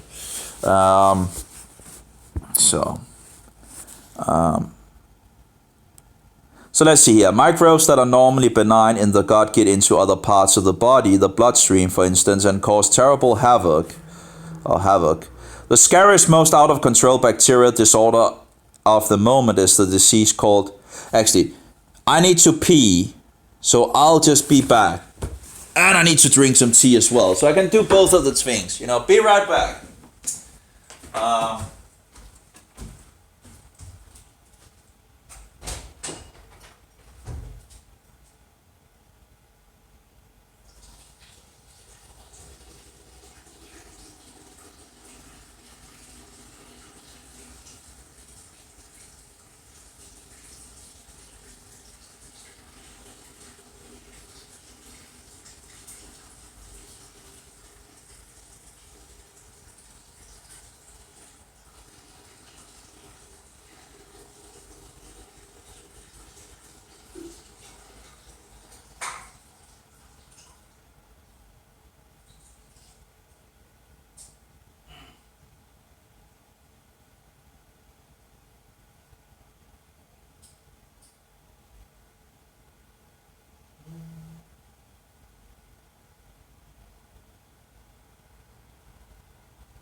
It really tastes horrible, this tea.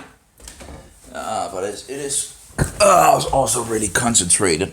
But if you can actually get to the state of health where you can, where you can get the candida to its knees, it's just much easier to just keep it that way, And again, I think one of the things in regards of nystatin and diflucan would help me in regards of getting a good hit to getting on the right. I know it's not the full, way of doing it. You have to have nutrition and the diet and so forward. So you have to have different factors. So I know it wouldn't be a full blown, I guess, silver bullet or something like that. But it might help in regards of, and again, I would quickly see if the diflucan was working. I should be noticed if it works pretty quickly, I think, by the fungus. But I haven't tried it, so I haven't really, but I've heard in regards of when you begin to it seems like the fungus knows that something is in the system that it doesn't like and reacts on it, and thereby you're being set on notice on that. I haven't tried it, so would be again interesting to try it out. So let's see. The scariest, most out of control bacterial disorder of the moment is the disease called necrotizing fasciitis, in which bacteria essentially eat the victim from the inside out, devouring internal tissues and leaving behind a pulpy, noxious residue. We already read that. But anyway, let's go on. Patients often come in with comparatively mild complaints, a skin rash and a fever typically, but then dramatically deteriorate. And again, I don't think our health system, if that was the case, would, I think they would just let end up letting the person die before they actually found out what was wrong with the person, because these people these people are just, it's just, what is it called? This system is not working, okay? This system is broke. It's utterly broke. Looking at what this system is capable, and it's utterly broke. Something is wrong with this system. Something needs to change. When they are opened up, it is often found that they are simply being consumed. The only treatment is what is known as radical excisional surgery, cutting out every bit of infected area. Oh, really? So, what about maybe colloidal silver? Maybe I don't know, or some of the anti-fungus, antibacteria things that actually maybe could help or some things that actually promotes the immune system, so could help it and support it and all that. The thing is, this medical system that we have doesn't really think in those ways. And thereby we don't know much about it either. And it's just insane, because we should have the information of having the ability to keep our health in a prestige, manner.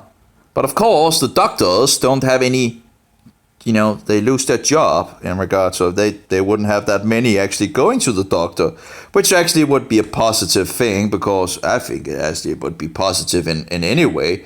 But I remember when talking to people in regards of of making this society a lot more healthier, and I remember one of the responses, I would lose my job. I wouldn't have a job. It's like, hey, is your job more important than to have healthy people? It's just incredible. People are just, it's just incredible. Anyway, 70% of victims die. Many of the rest are left terrible, disfigured. The source of the infection is a mundane family of bacteria called Group A Streptococcus, which normally do no more than cause strep throat. Very occasionally, for reasons unknown, some of these bacteria get through the lining of the throat and into the body proper, where they wreak the most devastating havoc. They are completely resistant to antibiotics. Again, antibiotic. Well, what is antibiotic? Well, that is in regards of killing fungus. Bacteria. But I do wonder, antibiotic, isn't that primarily going for the gut? Does it also go into the bloodstream in regards of antibiotics? I wonder if that is if they actually also go into the bloodstream. But anyway, so resistance to fungus poison. Okay, so the bacteria is resistant to fungus poison. Well, what about natural what about natural means of what about colloidal silver? What about some of these natural things, which is not only antifungal but also bacteria? Does some of those things work? And if some of those things works, well, maybe we can use them in our food sources so we don't get these things. Anyway, it's like, they are completely resistant to antibiotics. Oh, well, maybe there are other means to do it. Anyway, about 1,000 cases a year occur in the United States, and no one can say that it won't get worse. Yeah, but of course they won't find anything for it because, they won't. Yeah, it's just precisely the same thing happens with meningitis. At least 20% of young adults. Well, I'm getting kind of tired, but we have been going on for a long time as well. At least 10% of young adults and perhaps 30% of teenagers carry the deadly meningococcal bacterium, but it lives quite harmless in the throat. Just occasionally, in about one young person in 100,000, it gets into the bloodstream and makes them very ill indeed. In the worst cases, death can come in 12 hours.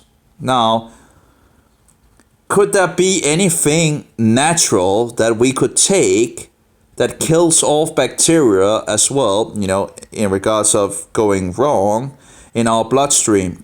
Is there anything we could maybe eat in regards of diet, which apparently the white coat doctors apparently have no idea that diet apparently can have a change in regards of our health? Is there anything that could help support our immunity to against these things, Anyway, he goes, that's shockingly quick. You can have a person who is in perfect health at breakfast and dead by evening, says Marsh. Again, instead of antibiotic and all that, do we have other means to support the body to do its normal standard function?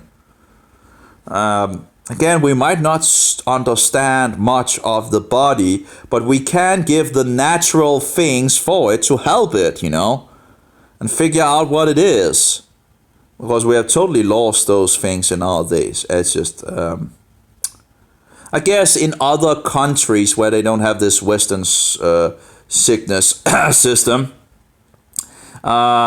they use a lot of herbs and remedies of the such natural things found in nature against things, but of course you can't patent those things, so this is just incredible how this system have just overtaken everything, and now everything and they are just pointing to so many people out there that runs natural things, and they're just quacks. Who's the quacks? Who is using radiation against cancer, so-called cancer? Who is using poison against cancer, so-called cancer? Who is chopping up people because of misdiagnosing cancer, instead of actually diagnosing it as fungus problem, in regards of being, it's just incredible. And killing off people by the millions and making people suffer. It's just incredible. Because of money, money, money. Anyway, we would have much more success with bacteria if we weren't so profligate with our best weapon against them. Antibiotics. Oh yeah. So antibiotic my this, and antibiotic my that, and antibiotic. Fungus poison. Let's just call it what it is. Fungus poison. Fungus poison. Yeah. Let's eat some more fungus poison. Sounds like a really bad idea, But, if the white coat doctor says, that's just, he's the authority, on this. And anyway, so see here. Remarkably, by one estimate, some 70% of the antibiotics used in the developed world are given to farm animals. Yeah, because they use it to make them grow. Because more money, right? Anyway, that's at least one of the things they use them for. Often routinely in stock fed. Yeah, let's just feed them fungus poison. Sounds like a great idea. More fungus poison. Yeah, let's feed it to the animals that we are going to eat. Simply to promote growth. Oh, there we go. Oh, what? Growth or as a precaution against infection. Oh yeah. So let's take that again. Remarkably, by one estimate, some 70% of the antibiotics, fungus poison. Okay. But why can't they just say fungus poison? It's fungus poison. It's coming from fungus. It's poison. Okay, against bacteria, for example.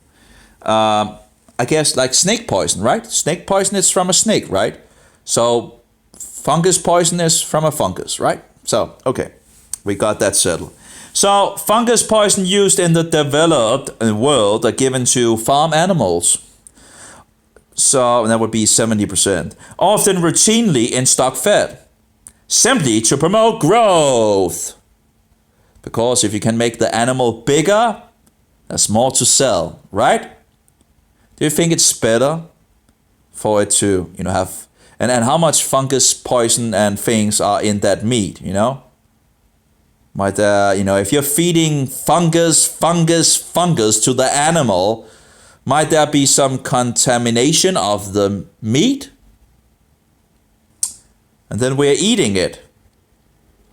And of course, making it growth unnatural, might it actually also do so the nutrients in it are not the same?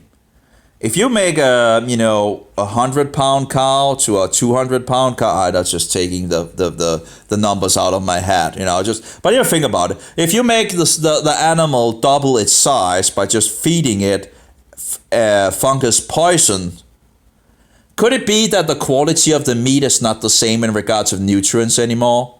And might be damaged in regards of feeding it fungus poison? It's just incredible how disgusting this world is, Oh, I'm not sure what it did there, but okay, it gave me a little more light, I guess, from the screen. So let's see here.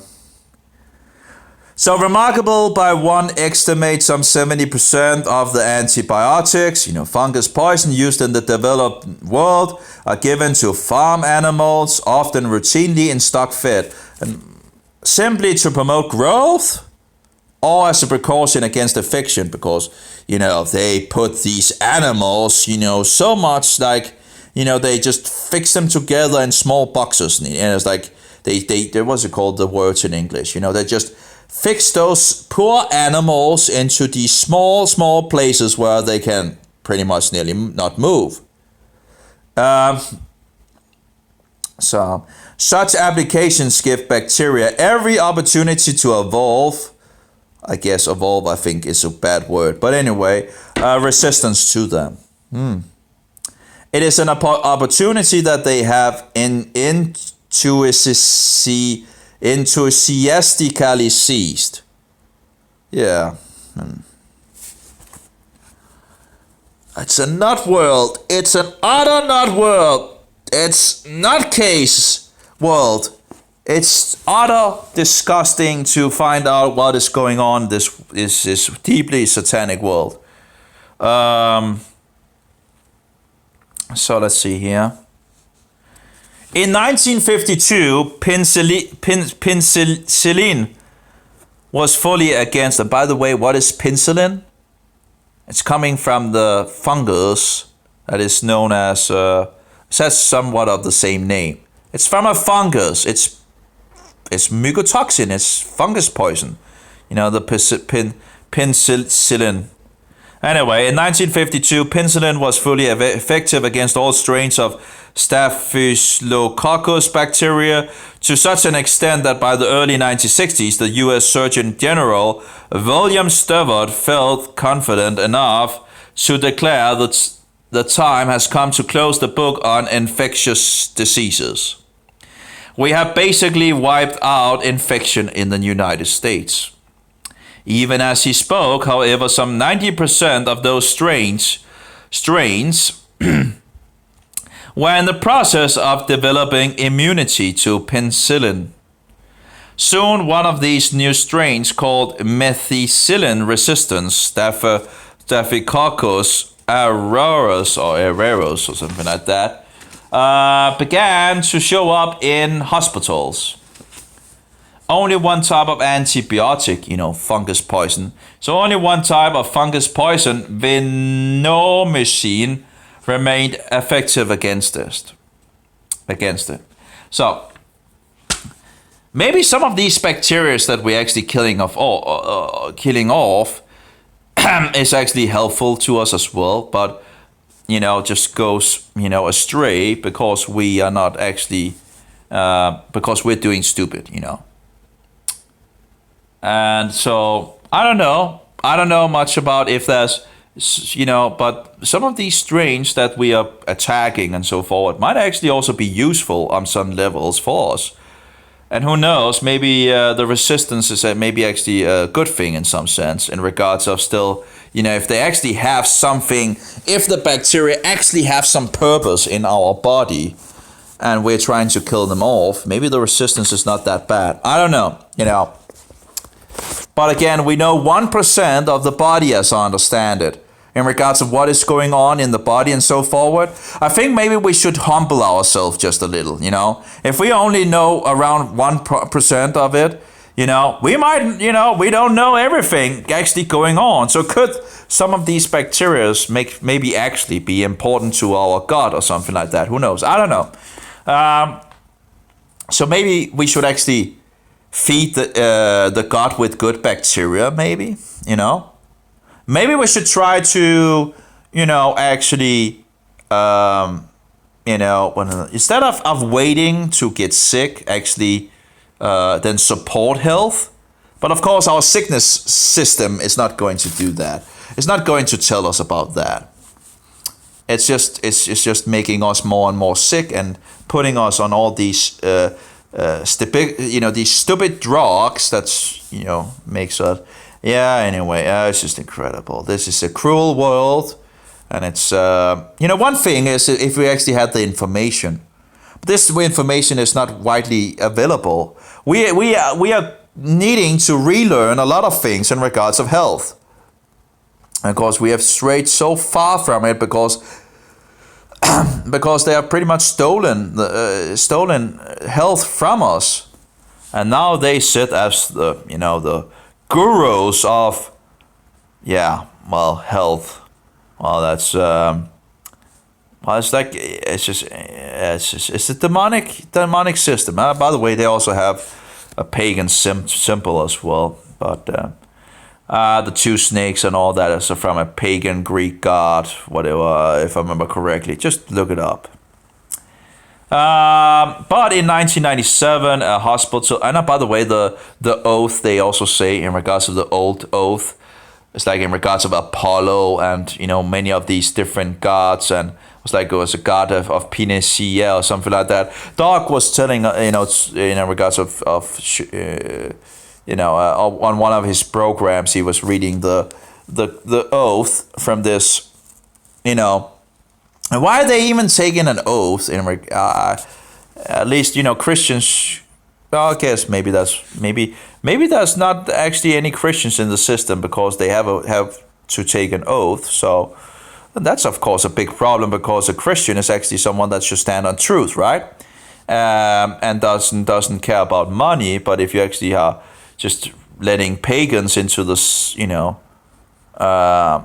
it's just a. But in 1997, a hospital in Tokyo reported the appearance of a strain that could resist even that. Within months, it had spread to 6 other Japanese hospitals. All over, the microbes are beginning to win the war again. Well, maybe you're focusing on the wrong thing.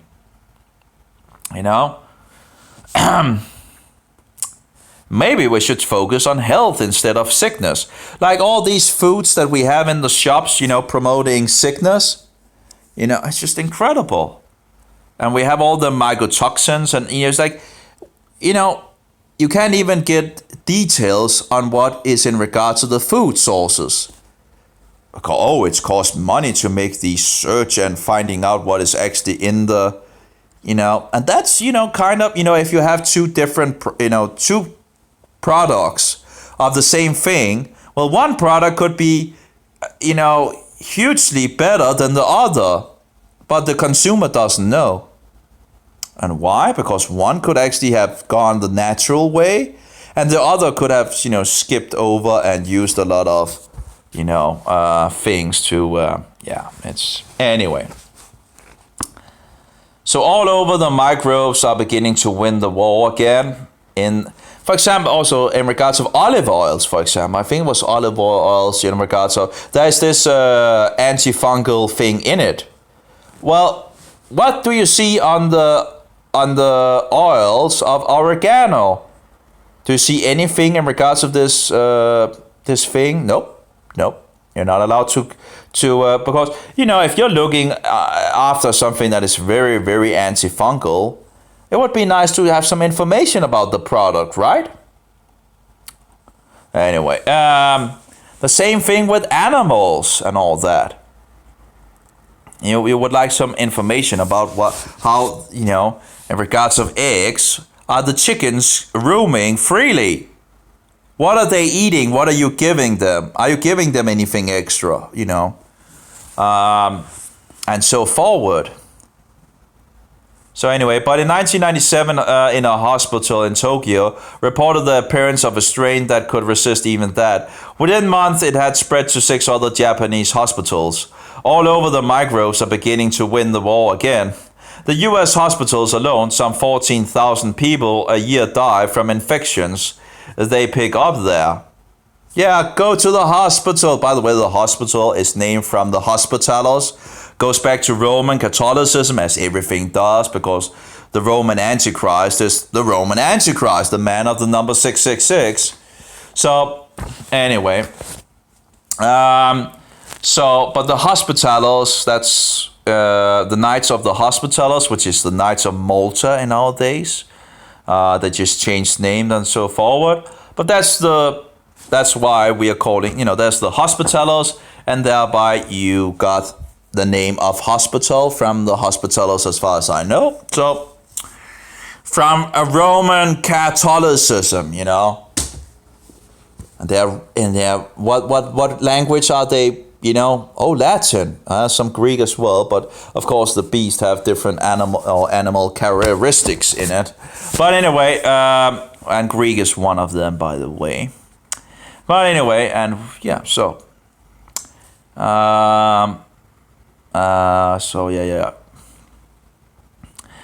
See, although a few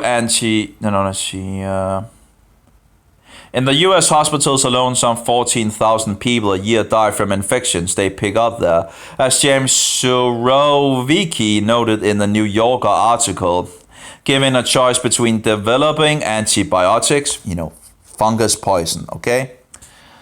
Developing fungus poison that people will take every day for 2 weeks, and antidepressants that people will take every day forever. Drug companies, not surprisingly, opt for the later.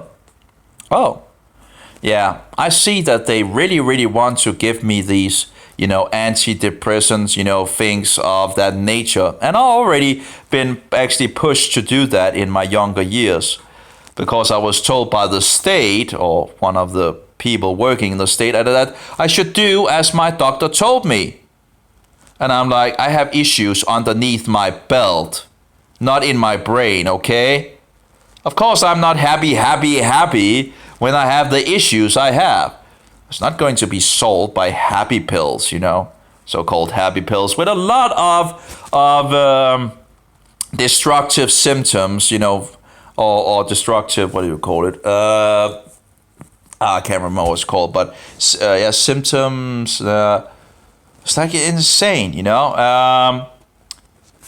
like, oh, we can't figure out what what your issue is. You must be, insane, or whatever and all that. You just need to get on pharmaceutical, or no, what is called? Happy pills and all that, and whatever and all that. But let's not actually figure out what the issue is. You're just a nutter. You're crazy. You're just a somatic. What's it called? Somatic. It's nice that I actually have it on paper from the last doctor. That not the last, but he's still my doctor in some sense. He doesn't. He said that I should find another doctor if I didn't agree to in regards of his diagnose. Of course I don't agree with his diagnose. It's just totally nutcase, you know? You know, I guess you really have to have a lot of years of brainwash to come up in a conclusion like that. But it's nice to have it on paper at least. You know, I don't just have it on word. I actually have it on paper where he says that diagnosing me with like somatizing, you know, like hypochondria, you know, that I just, you know, and really, you know, yeah, anyway. So he wants to send me to a shrink that wants to fill me with these psychotropic drugs. It's utter nutcase. Well, money, money, money. And who cares about the patients as long as we get money and work for this filthy demonic system. But don't you ask about antifungals, you know? Because you're a nutcase if you ask about antifungals. It's just... Yeah, let's just give the patient something that absolutely won't work, you know? Yeah, I just don't have the words to tell how. Yeah, I don't have the words. I should maybe look up some of the words that, you know, to try to, and I guess that has been, when you research and all that, you get more words to actually to be able to express yourself in words, you know, and so forth, and. I might have some, I could probably have more words in regards of expressing myself and in regards of how disgusting this system is. How utterly wicked and diabolical and filthy and, you know, just, again, need some more words. So let's see here. Although a few antibiotics have been... let's see here. As James Surovicki noted in the New Yorker article, given a choice between developing antibiotics, you know, fungus poison, that people will take every day, or mycotoxins, you know, that's another word, that people will take every day for 2 weeks, and antidepressants that people will take every day forever, drug companies, not surprisingly, offer the later. Yeah, let's give people antidepressants and not actually figure out what is wrong with them.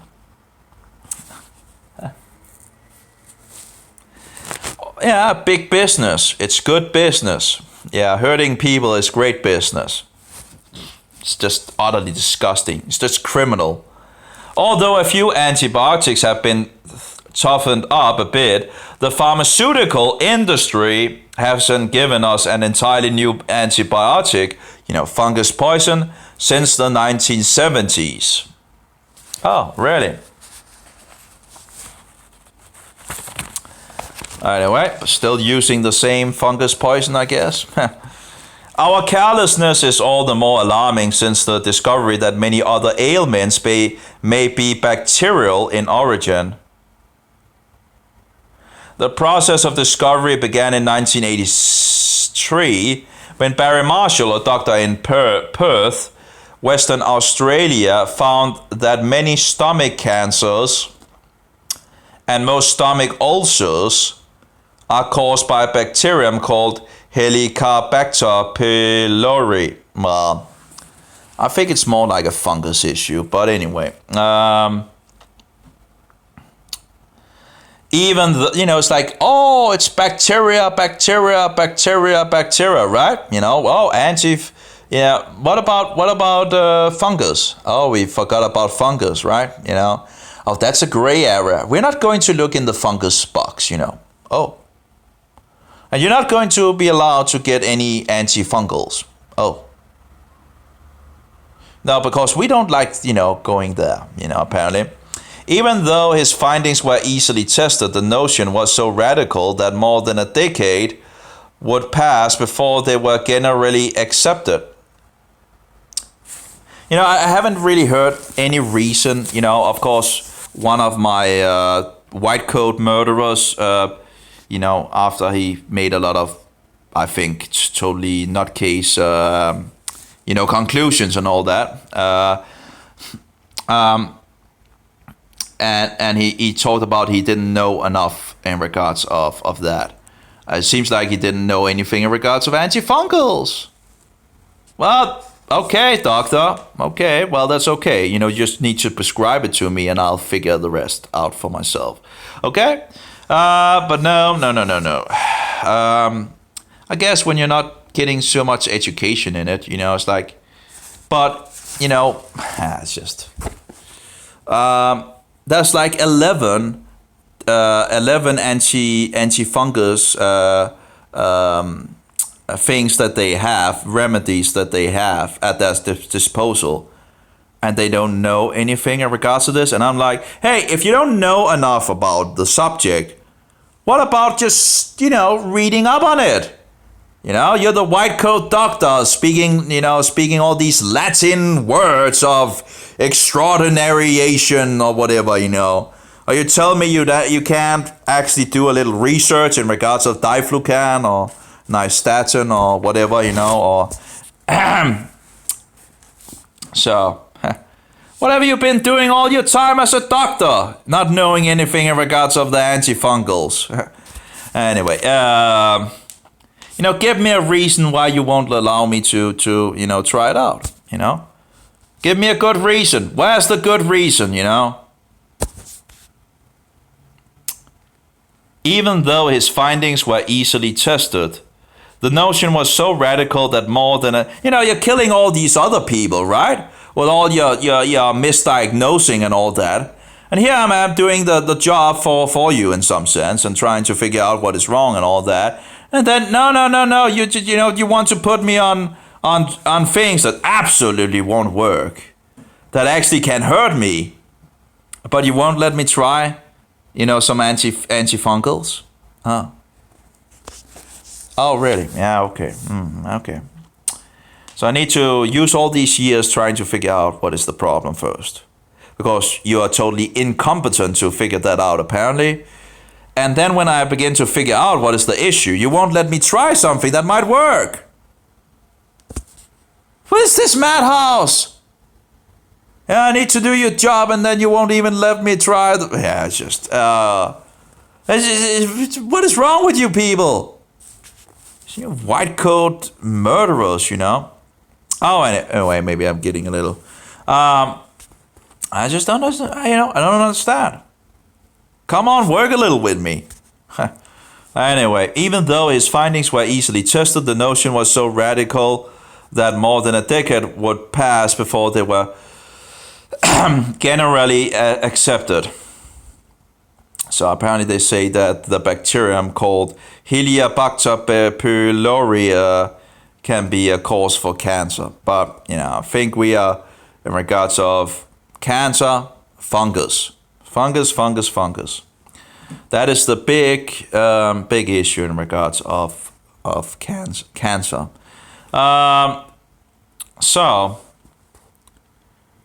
But in any case, just so America's National Institute of Health, for instance, didn't officially endorse the idea until 1994. Hundreds, even thousands of people must have died from ulcers who wouldn't have, Marshall told a reporter from Forbes in 1999. Well, who knows? There might be a bacteria aspect in regards of, damaging cells and so forward as well. I don't know. But anyway.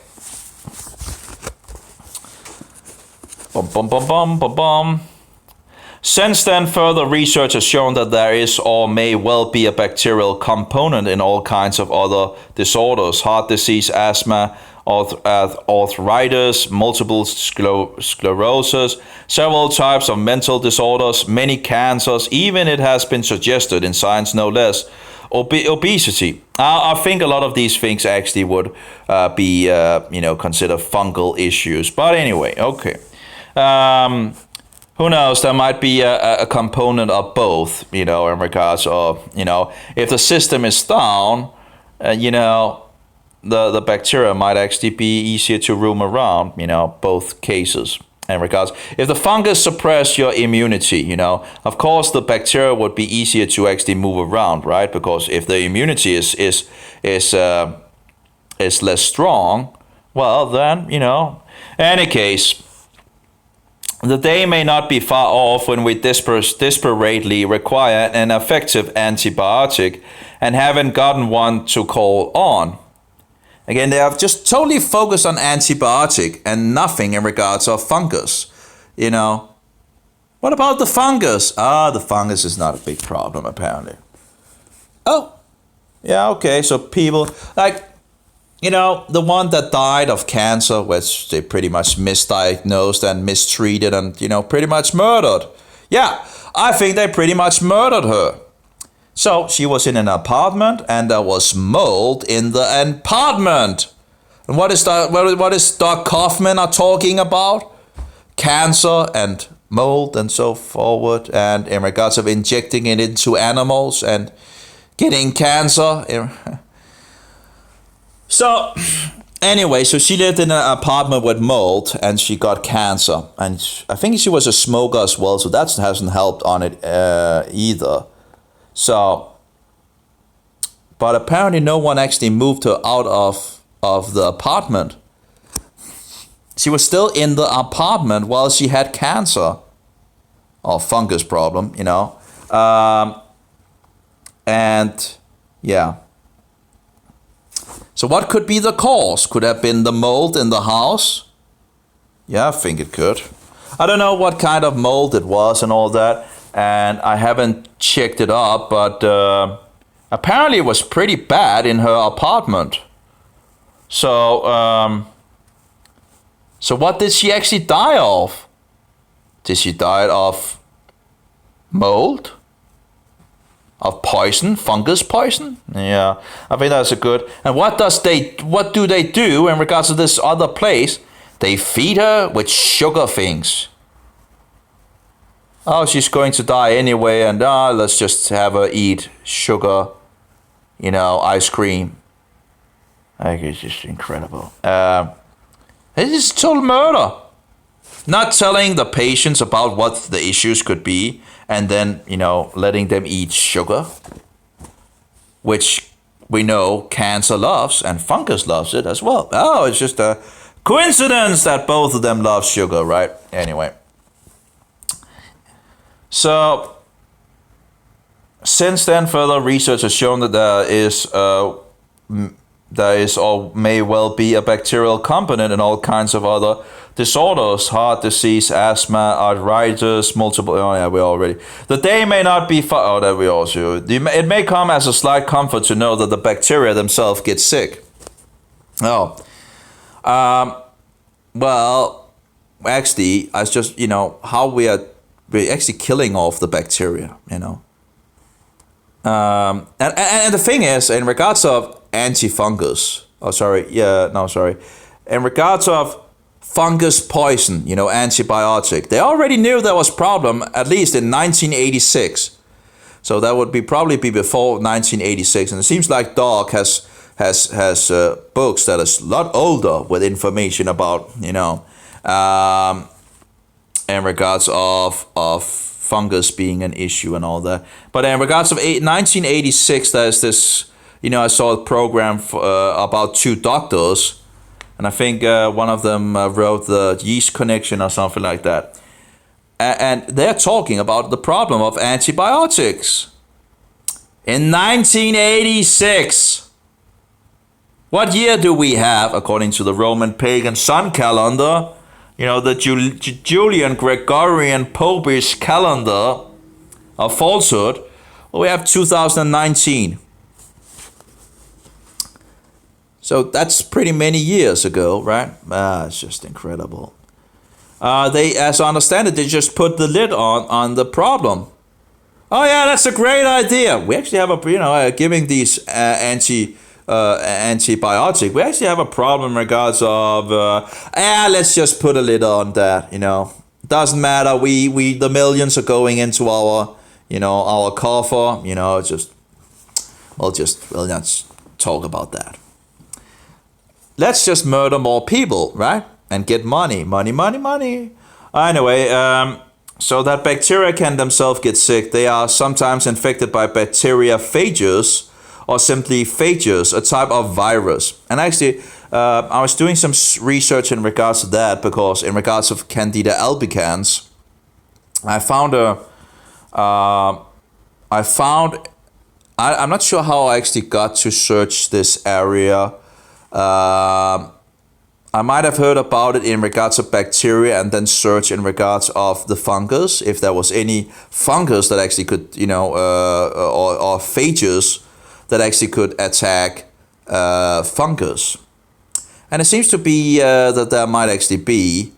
But these phages are like viruses, and they, what was it?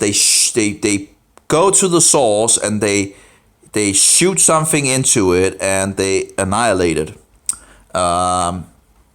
It's a virus apparently, and I think when the entity explodes, they themselves become more this virus. So if you actually had Candida albicans in your system, the theory was that if you can find the phage or phages, the phage that can actually destroy the Candida, and you could actually give a lot to the patients. I'm not sure if you could actually, they do these phages things in some nations, some nations have further studied into these things and all that. I'm not sure how they actually give these things, because I don't like needles. So if they could actually make it as a thing you could eat, and then it could directly target, these phages directly then target, a specific thing. So if you have Candida albicans, you could, in theory, actually have these annihilated if you get enough of these phages.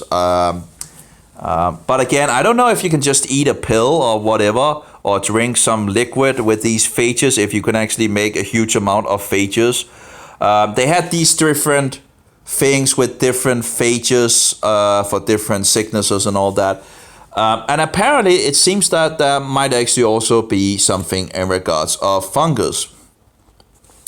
So they call it like bacteriophages. I guess maybe the other are called fungus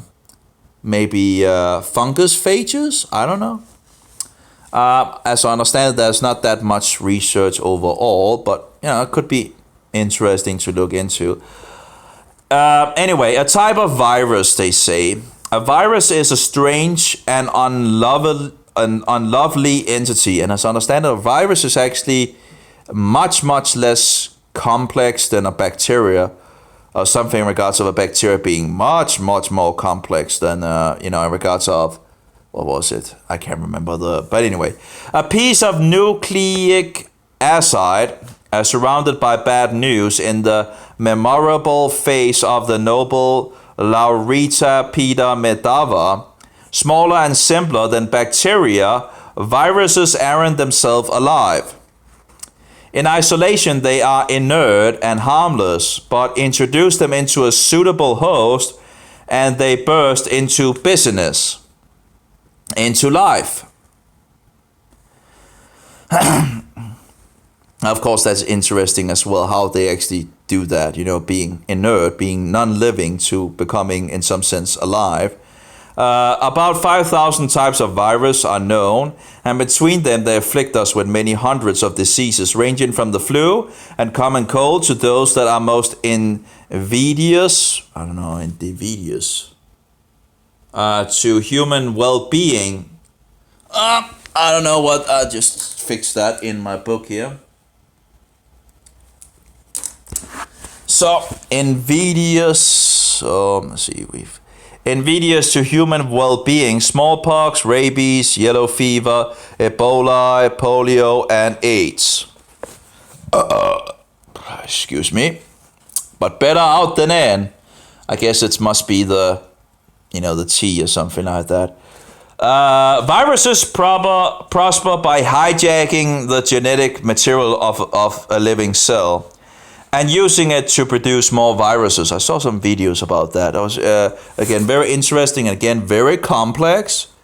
But don't you think that anyone designed these things? Oh, yeah. Anyway. They reproduce in a fanatical manner. Think about that. If you could introduce something of a Candida albicans virus that primarily target, and maybe only target this fungus, and you just put a few of these in, and if they actually could, like, when they kill off the fungus, then become much more, you could pretty much kill off the fungus pretty quickly, I would think. But again, I saw some information and I sent it to Doc Kaufman and on the community page and as well and all that. And hopefully someone will do more investigation. I cannot do all the things in regards of these research things and all that. It's so many things, and there's so many things that I still haven't set on place. So it would be nice if other people actually pick up on the things and look into it. And this scientist that talked about this, some of the other scientists gave him some material on it, and I haven't read it. I haven't read these sources, but if we actually already know which phages, what do you call it, fungus phages or fungi phages or whatever. If we just know which one it is, then who knows if you could then kill off Candida very quickly by just introducing the virus into into your body.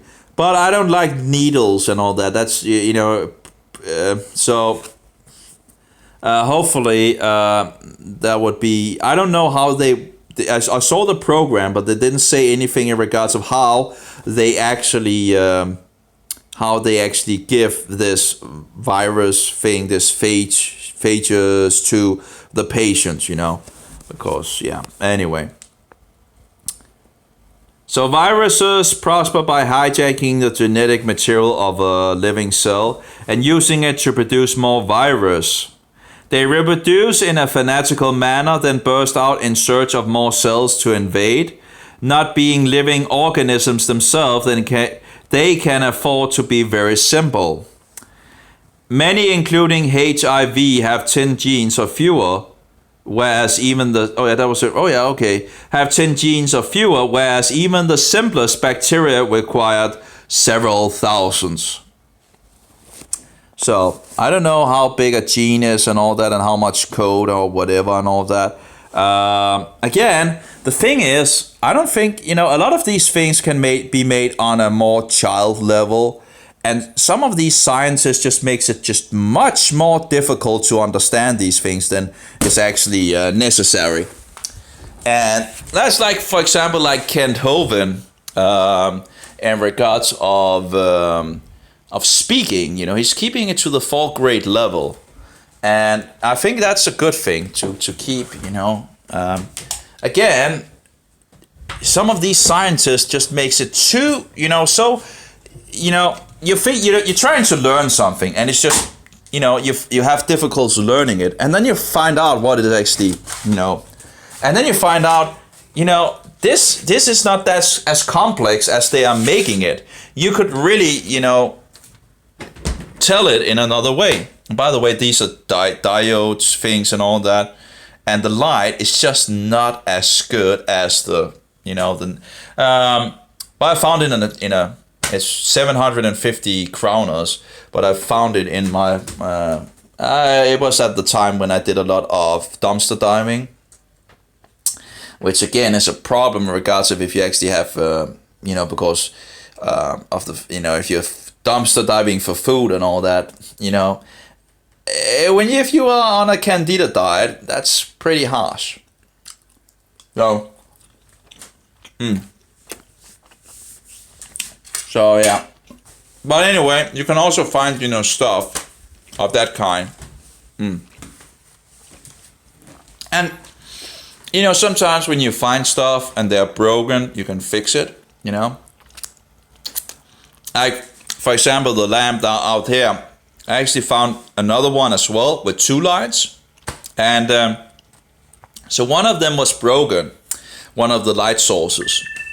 And what I did was pretty much just to take the one light source that worked and then trash the one, lamp, and then keep the other that actually worked. And then one of them actually burned out. One of the light sources up there burned out. And I just took the thing that I got from the other thing and fixed it. So that was pretty good that I anyway. That I had the extra thing, pretty bad that it went out, because the idea of these things is actually that they should survive a long time. So, and 750 kronos is not, it's a good amount, So anyway, but yeah, anyway. The light source still works, and I, just changed the other thing and all that. Anyway, getting back to the subject here. So, whereas even the simplest bacteria requires several thousand. Also, one thing that is weird, I think, is that we have the possibility of making so many, making games with teaching as well. Having games that actually is fun to play at this, having some I call it, what was it I called it, the game, the fun, what is it called? When you still feel like it's fun, you have the, I usually called it something, I can't remember what I called it. The game factor, I'm not sure if that's the right, you still have some game fun in it in some sense, but you have things that you learn at the same time. And there seems to be so many things that we could have done as a society to make games that is actually have learning and teaching in them, instead of these stupidity games that are being promoted, shooting games or whatever, it's just where you don't learn anything. So and strategy games and whatever and all that, where it's just if you could make games that actually is in regards of things that you can learn, and you're going to learn something anyway. Why not learn something that you actually maybe can use to something, right? Anyway, I had tried different applications. I have one at the moment that I'm trying out, but it's I don't know about it. It's but you learn a little here, and the fun factor. That's right, fun factor. That's the word. If you still have the fun factor in the game, and then also have learning experience, you have the learning as well. So you learn things, and you have the fun factor. When you have the fun factor in a game where you learn things as well, then that's the way to go by it, because then it becomes much easier to digest all the things, and you have fun at the same time. It's just a win-win situation. Anyway, we have a huge possibility of making a huge amount of games, which actually helps us learn things. But apparently, pretty much nearly, I guess 95% or more of games is just full of anyway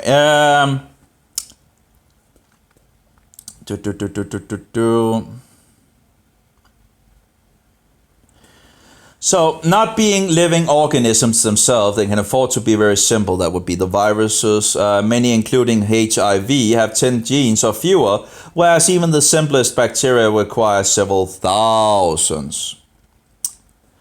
They are also very tiny, small, much too small to be seen with the conventional microscope. Okay. It wasn't until 1943 and the invention of the electron microscope that science got its first look at them. But they can do immense damage. Smallpox in the 20th century alone killed an estimated 300 million people. But again, apparently they use these phages in some nations to actually cure things. I don't know how advanced they are and all that, but apparently they, it would be a subject to dig more into. But there seems to be maybe maybe there exists something that actually kills off Candida albicans. I think it was, I don't know if, but Candida auris or something like that. That was a resistance to all the antifungals. I don't know if that was the link in regards of getting me into phages or something like that. That they might actually, I can't remember how I got into those phages and all that. But anyway, again, I have so many things that I research and this and that, and trying to put the puzzle pieces together. Of course, the whole idea is just to see if I can get back to, health. Doc Kaufman is talking about he's like nearly 70 years old, and he says he's feeling better than he did at 30, 36 or 37. It's different numbers he's using from different programs and all that. But, he has a way of saying things over and over again, which is not a bad thing when you're actually trying to learn. So, it's not a bad thing he actually says things over and over again, because then it begins to get stuck in your brain, some other things. Just eat the meats and spit out the bones, because again, the pagan things of Christmas and Easter and Halloween and all that, that's and Sunday and all that is just Roman Catholic bullshit or pagan bullshit, whatever you want to call it. But anyway, it's not biblical. And 40 days to Lent and all that. Well, the Bible, we are to count to 50, not 40, okay? To the day of, to the feast of Shavuot. Yeah, so anyway, that's the day of weeks in English, I guess. So, anyway, so they can afford to be very simple. Many, including HIV, have 10 genes or fewer, whereas even the simplest bacteria require several thousand, because bacteria is very complex as well. It's like everything is like complex in our body. It's like, it's just, they are also very tiny, much too small to be seen with conventional microscope. It wasn't until 1943 and the invention of electron microscope that science got its first look at them. But they can do immense damage. Smallpox in the 20th century alone killed an estimate of 300 million people. That's a huge amount. I guess smallpox must then be a virus. I do wonder how you could actually, I guess that must actually be the immune system that actually does, that actually defends you against these viruses, I would guess. So again, if you focus on actually keeping your immune system healthy, and that was the talk about beta-glucan, as I understand it, is like it gives a good help to the white blood cells, something like that. And again, that was why I looked into oats and shiitake mushrooms, which of course is a mushroom and all that. But as far as I could see, if I didn't get the if I don't get the beta-glucan or gluten, shiitake mushroom would be from a natural source without any sugar. But as I understand it, Doc Kaufman is afraid of it actually being fungus and thereby a problem. I don't know. I could have tried to get back to a whole diet of. I could try it out and see if I have any reaction to it. I have been eating some shiitake mushrooms, and I don't think I had any problems with eating those. And it's said to also have a lot of other goodies in it. So, you know.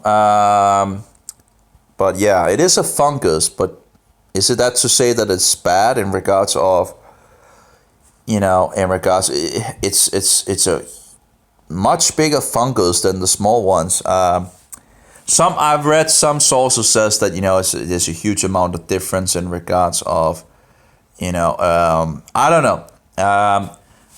I'm not sure it would be a bad thing, but I don't know.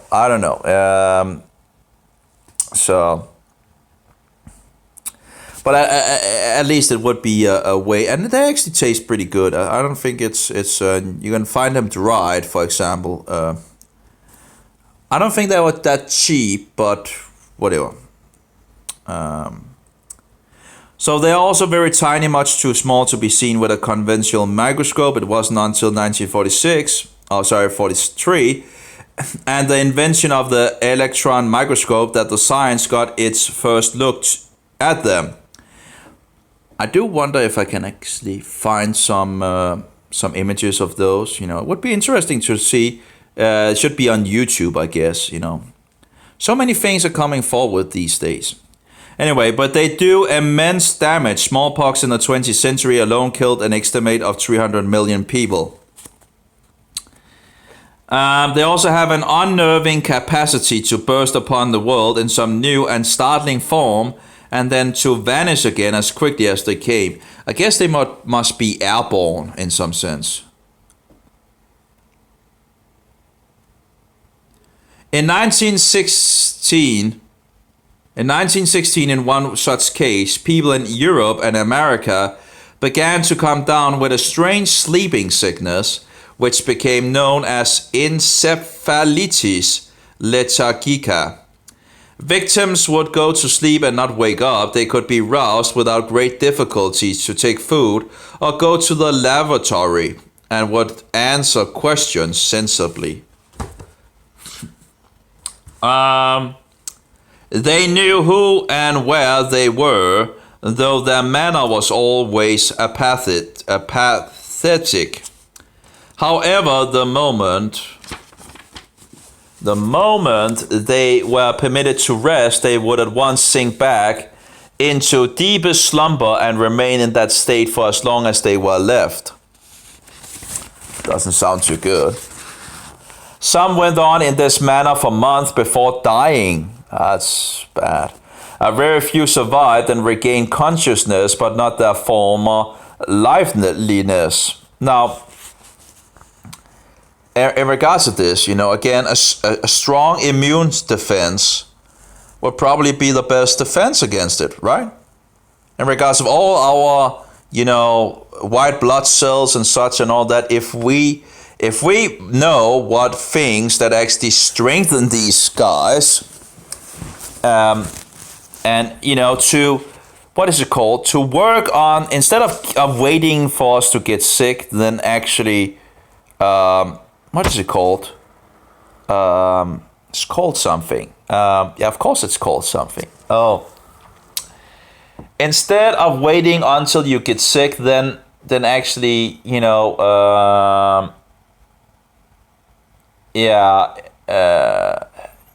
I don't know what the name is on this. You know, instead of waiting until you get sick, then actually, you know, keeping your system strong, so you might actually not get sick, you know, in the first time. It's easier to keep you healthy than actually to try to cure you, you know. What's it called? There's a word for it. I don't remember at the moment. I'm sorry. I guess you know what I mean, hopefully. Anyway.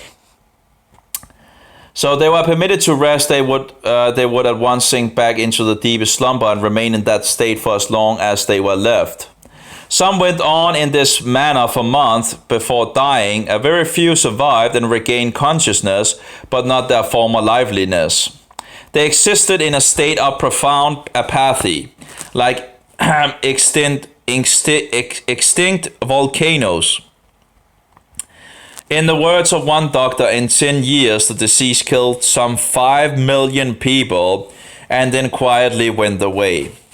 It didn't get much lasting attention because in the meantime, an even worse epidemic, indeed the worst in history, swept across the world. It is sometimes called the Great Swine Flu Epidemic. And maybe it has something to do with swine, I don't know. And sometimes the Great Spanish Flu Epidemic. But in either case, it was ferocious. And of course, apparently in Europe, we're keeping swine. Well, swine is an unclean animal according to the Bible. So why are we keeping swine? Anyway, the First World War killed 21 million people in 4 years. Swine flu did the same in its first 4 months. Almost 80% of American casualties in the First World War came not from enemy fire, but from flu. In some units, the mortality rate was as high as 80%. Swine flu arose as a normal, non-lethal flu in the spring of 1918. But somehow over the following month, no one knows how or where, it mutated into something more severe. Excuse me. A fifth of the victims suffered only mild symptoms, but the rest became gravely ill and many died. Some succumbed within hours, others held on for a few days. In the United States, the first deaths were recorded among the sailors in Boston in late August 1918, but the epidemic quickly spread to all parts of the country. Schools closed, public entertainments were shut down, people everywhere wore masks. It did little good. Between autumn 1918 and spring the following year, 548,452. Oh, let's try that again. 548,452 people died of the flu in America. The toll in Britain was 2,200,000, with similar numbers in France and Germany. No one knows the global toll, as records in the Third World were often poor. But it was not less than 20 million and probably more like 50 million. Some estimates have put the global total as high as 100 million. In an attempt to devise a vaccine, medical authorities conducted experiments on volunteers at a military prison on Deer Island in Boston Harbor. The prisoners were promised pardons if they survived a battery of tests. These tests were rigorous to say the least. First, the subjects were injected with infected lung tissue taken from the dead and then sprayed in the eyes, nose and mouth with infectious aerosols. If they still failed to succumb, they had their throats swabbed with discharge taken straight from the sick and dying. If all else failed, they were required to sit open-mouthed while a gravely ill victim was sat up slightly and made to cough into their faces. Out of somewhat amazingly 300 men who volunteered, the doctor chose 62 for the test. None contracted the flu, not one. The only person who did grow ill was the ward doctor, who swiftly died. The probably explanation for this is that the epidemic had passed through the prison a few weeks earlier, and the volunteers, all of whom had survived that visitation, had natural immunity. Yeah, that's not too clever, is it? You know, if that's actually pretty stupid, actually. You know, if that's the case. if the flu epidemic had gone through, why would you, how stupid are these people sometimes, how stupid are these people? If the sickness has already been there in the jail, why are you testing it on people that, it's just, anyway, I guess the people who had gotten some pardon then, could get a free pardon. It's always a nice get out of jail, get another chance in life. Much about the 1918 flu epidemic is understood poorly or not at all. One mystery is how it erupted suddenly all over, in places separated by oceans, mountain ranges, and other earthly impediments. Yeah, that's a mystery. I'm thinking like out of the box, I guess. I think maybe someone could have planted it, who knows? And anyway, we know the powers, the powers of darkness are working in the world, and they don't care about us. They have no care about us, So one mystery is how it erupted suddenly all over in places separated by oceans, mountain ranges, and other earthly impediments. A virus can survive for no more than a few hours outside a host body. That's interesting. How does a virus actually come about? I wonder. If it actually needs a body to actually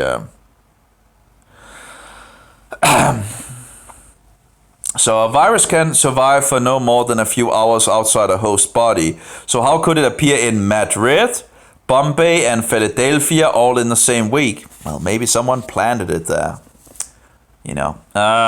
The probably answer is that it was incubated and spread by people who had only slight symptoms or none at all.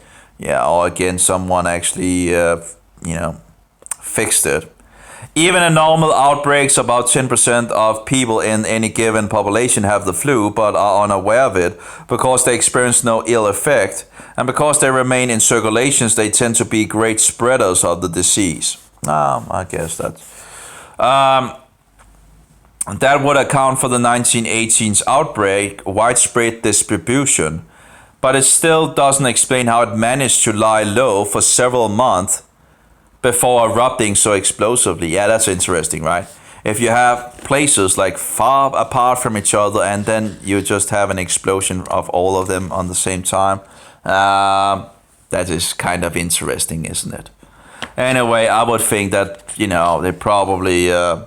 the powers of darkness probably had something to do with it, but maybe I'm just a little too much conspiracy nutcase. But yeah, anyway, maybe not enough actually. But anyway, I'm just thinking, before erupting so explosively at more or less the same time all over. Even more mysterious is that it was most devastating. I'm actually not sure these three places that they talk about. I'm not sure how far away they actually are. Madrid, that's Spain, right, or something like that. Bombay and Philadelphia. But anyway, so more or less the same time all over. Even more mysterious is that it was most devastating to people in the prime of life. Flu normally is hardest on infants and elderly, but in the 1918 outbreak, deaths were overwhelming among people in their 20s and 30s.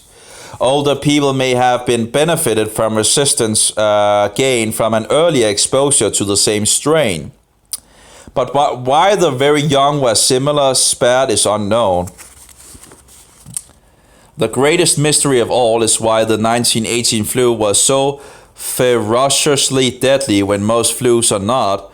We still have no idea. Interesting. We don't have a clue. Oh well. From time to time, certain strains of virus return. A disagreeable Russian virus known as H1N1 caused severe outbreaks over wide areas in 1933, then again in the 1950s, and yet again in the 1970s. Where it went in the meantime, each time is uncertain. One suggestion is that viruses hide out unnoticed in populations of wild animals before trying their hand at a new generation of humans. No one can rule out the possibility that the great swine flu epidemic might once again rear its head.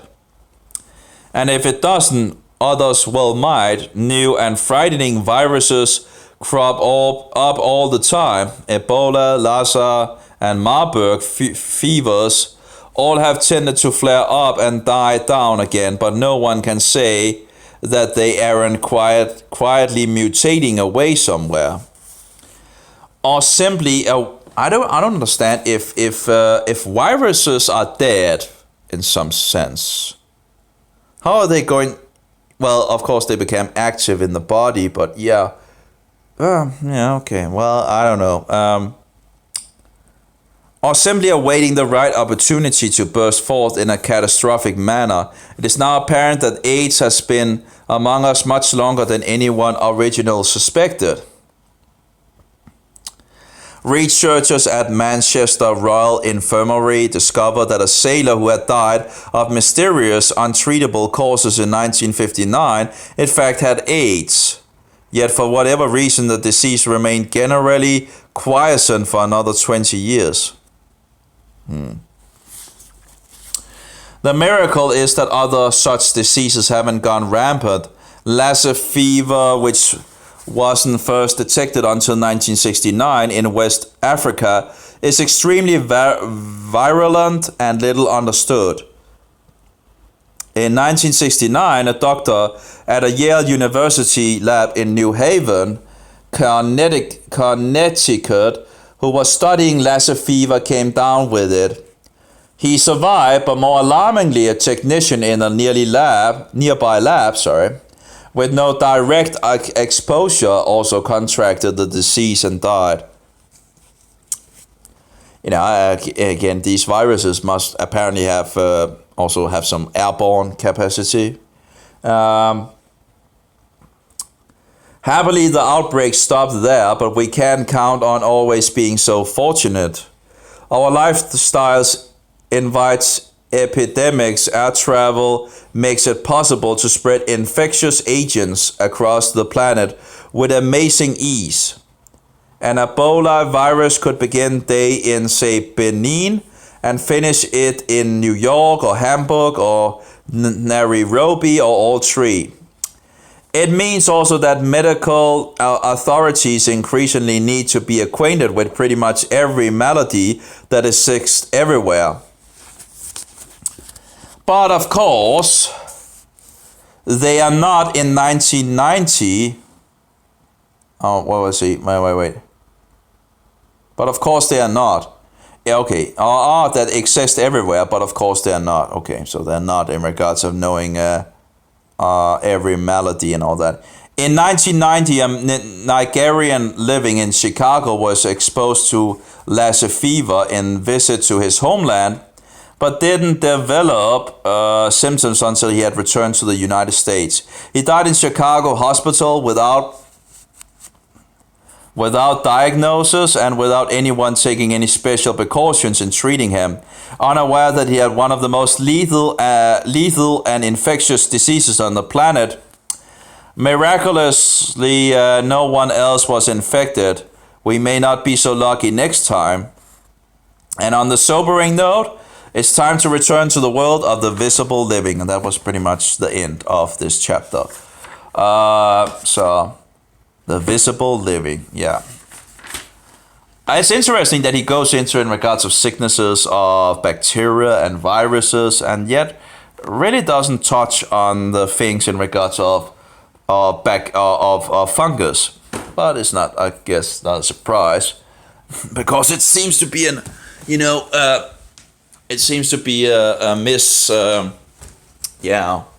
area that is missed.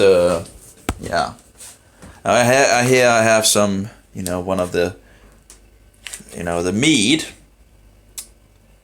It's like it's green grass and all that. So at least it gives the impression that these cows are out roaming. It's actually, what do you call it? It's not cows, grown-ups. It's actually cow children.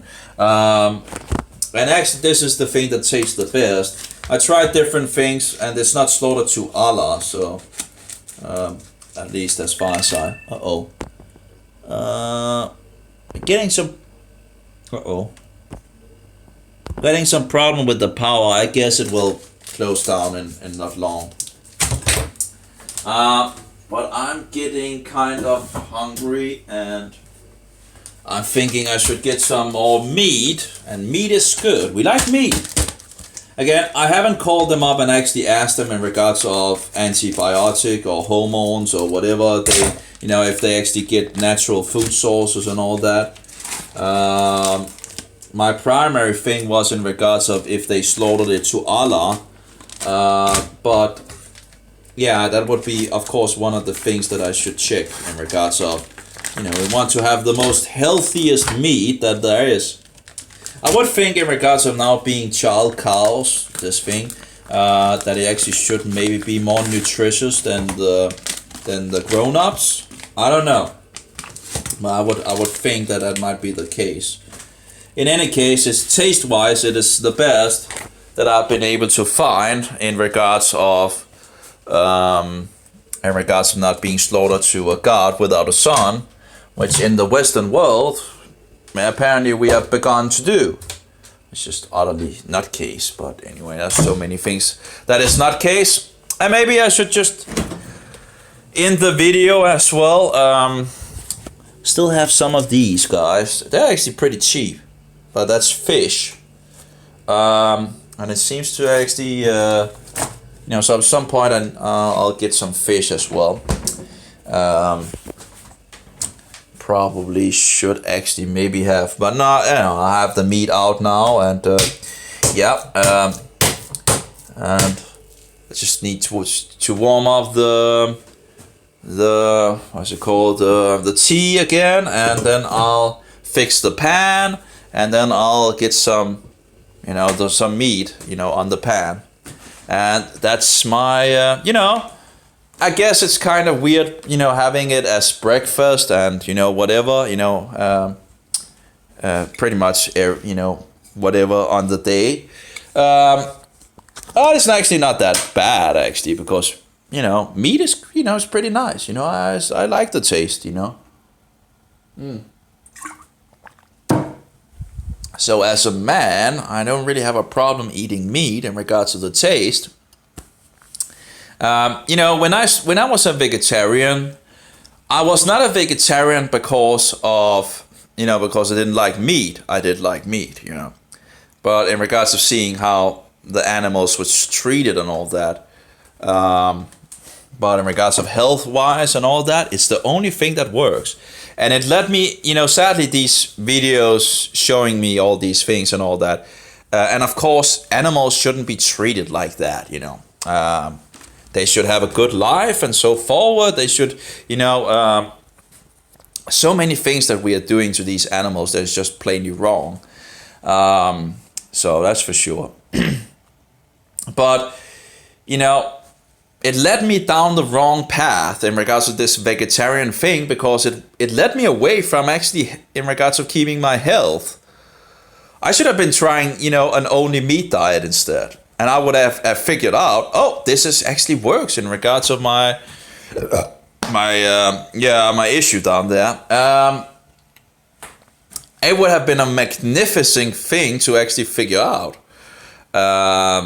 Instead of going on all these vegetarian things and juice fasts and all that just fed the fungus and all that.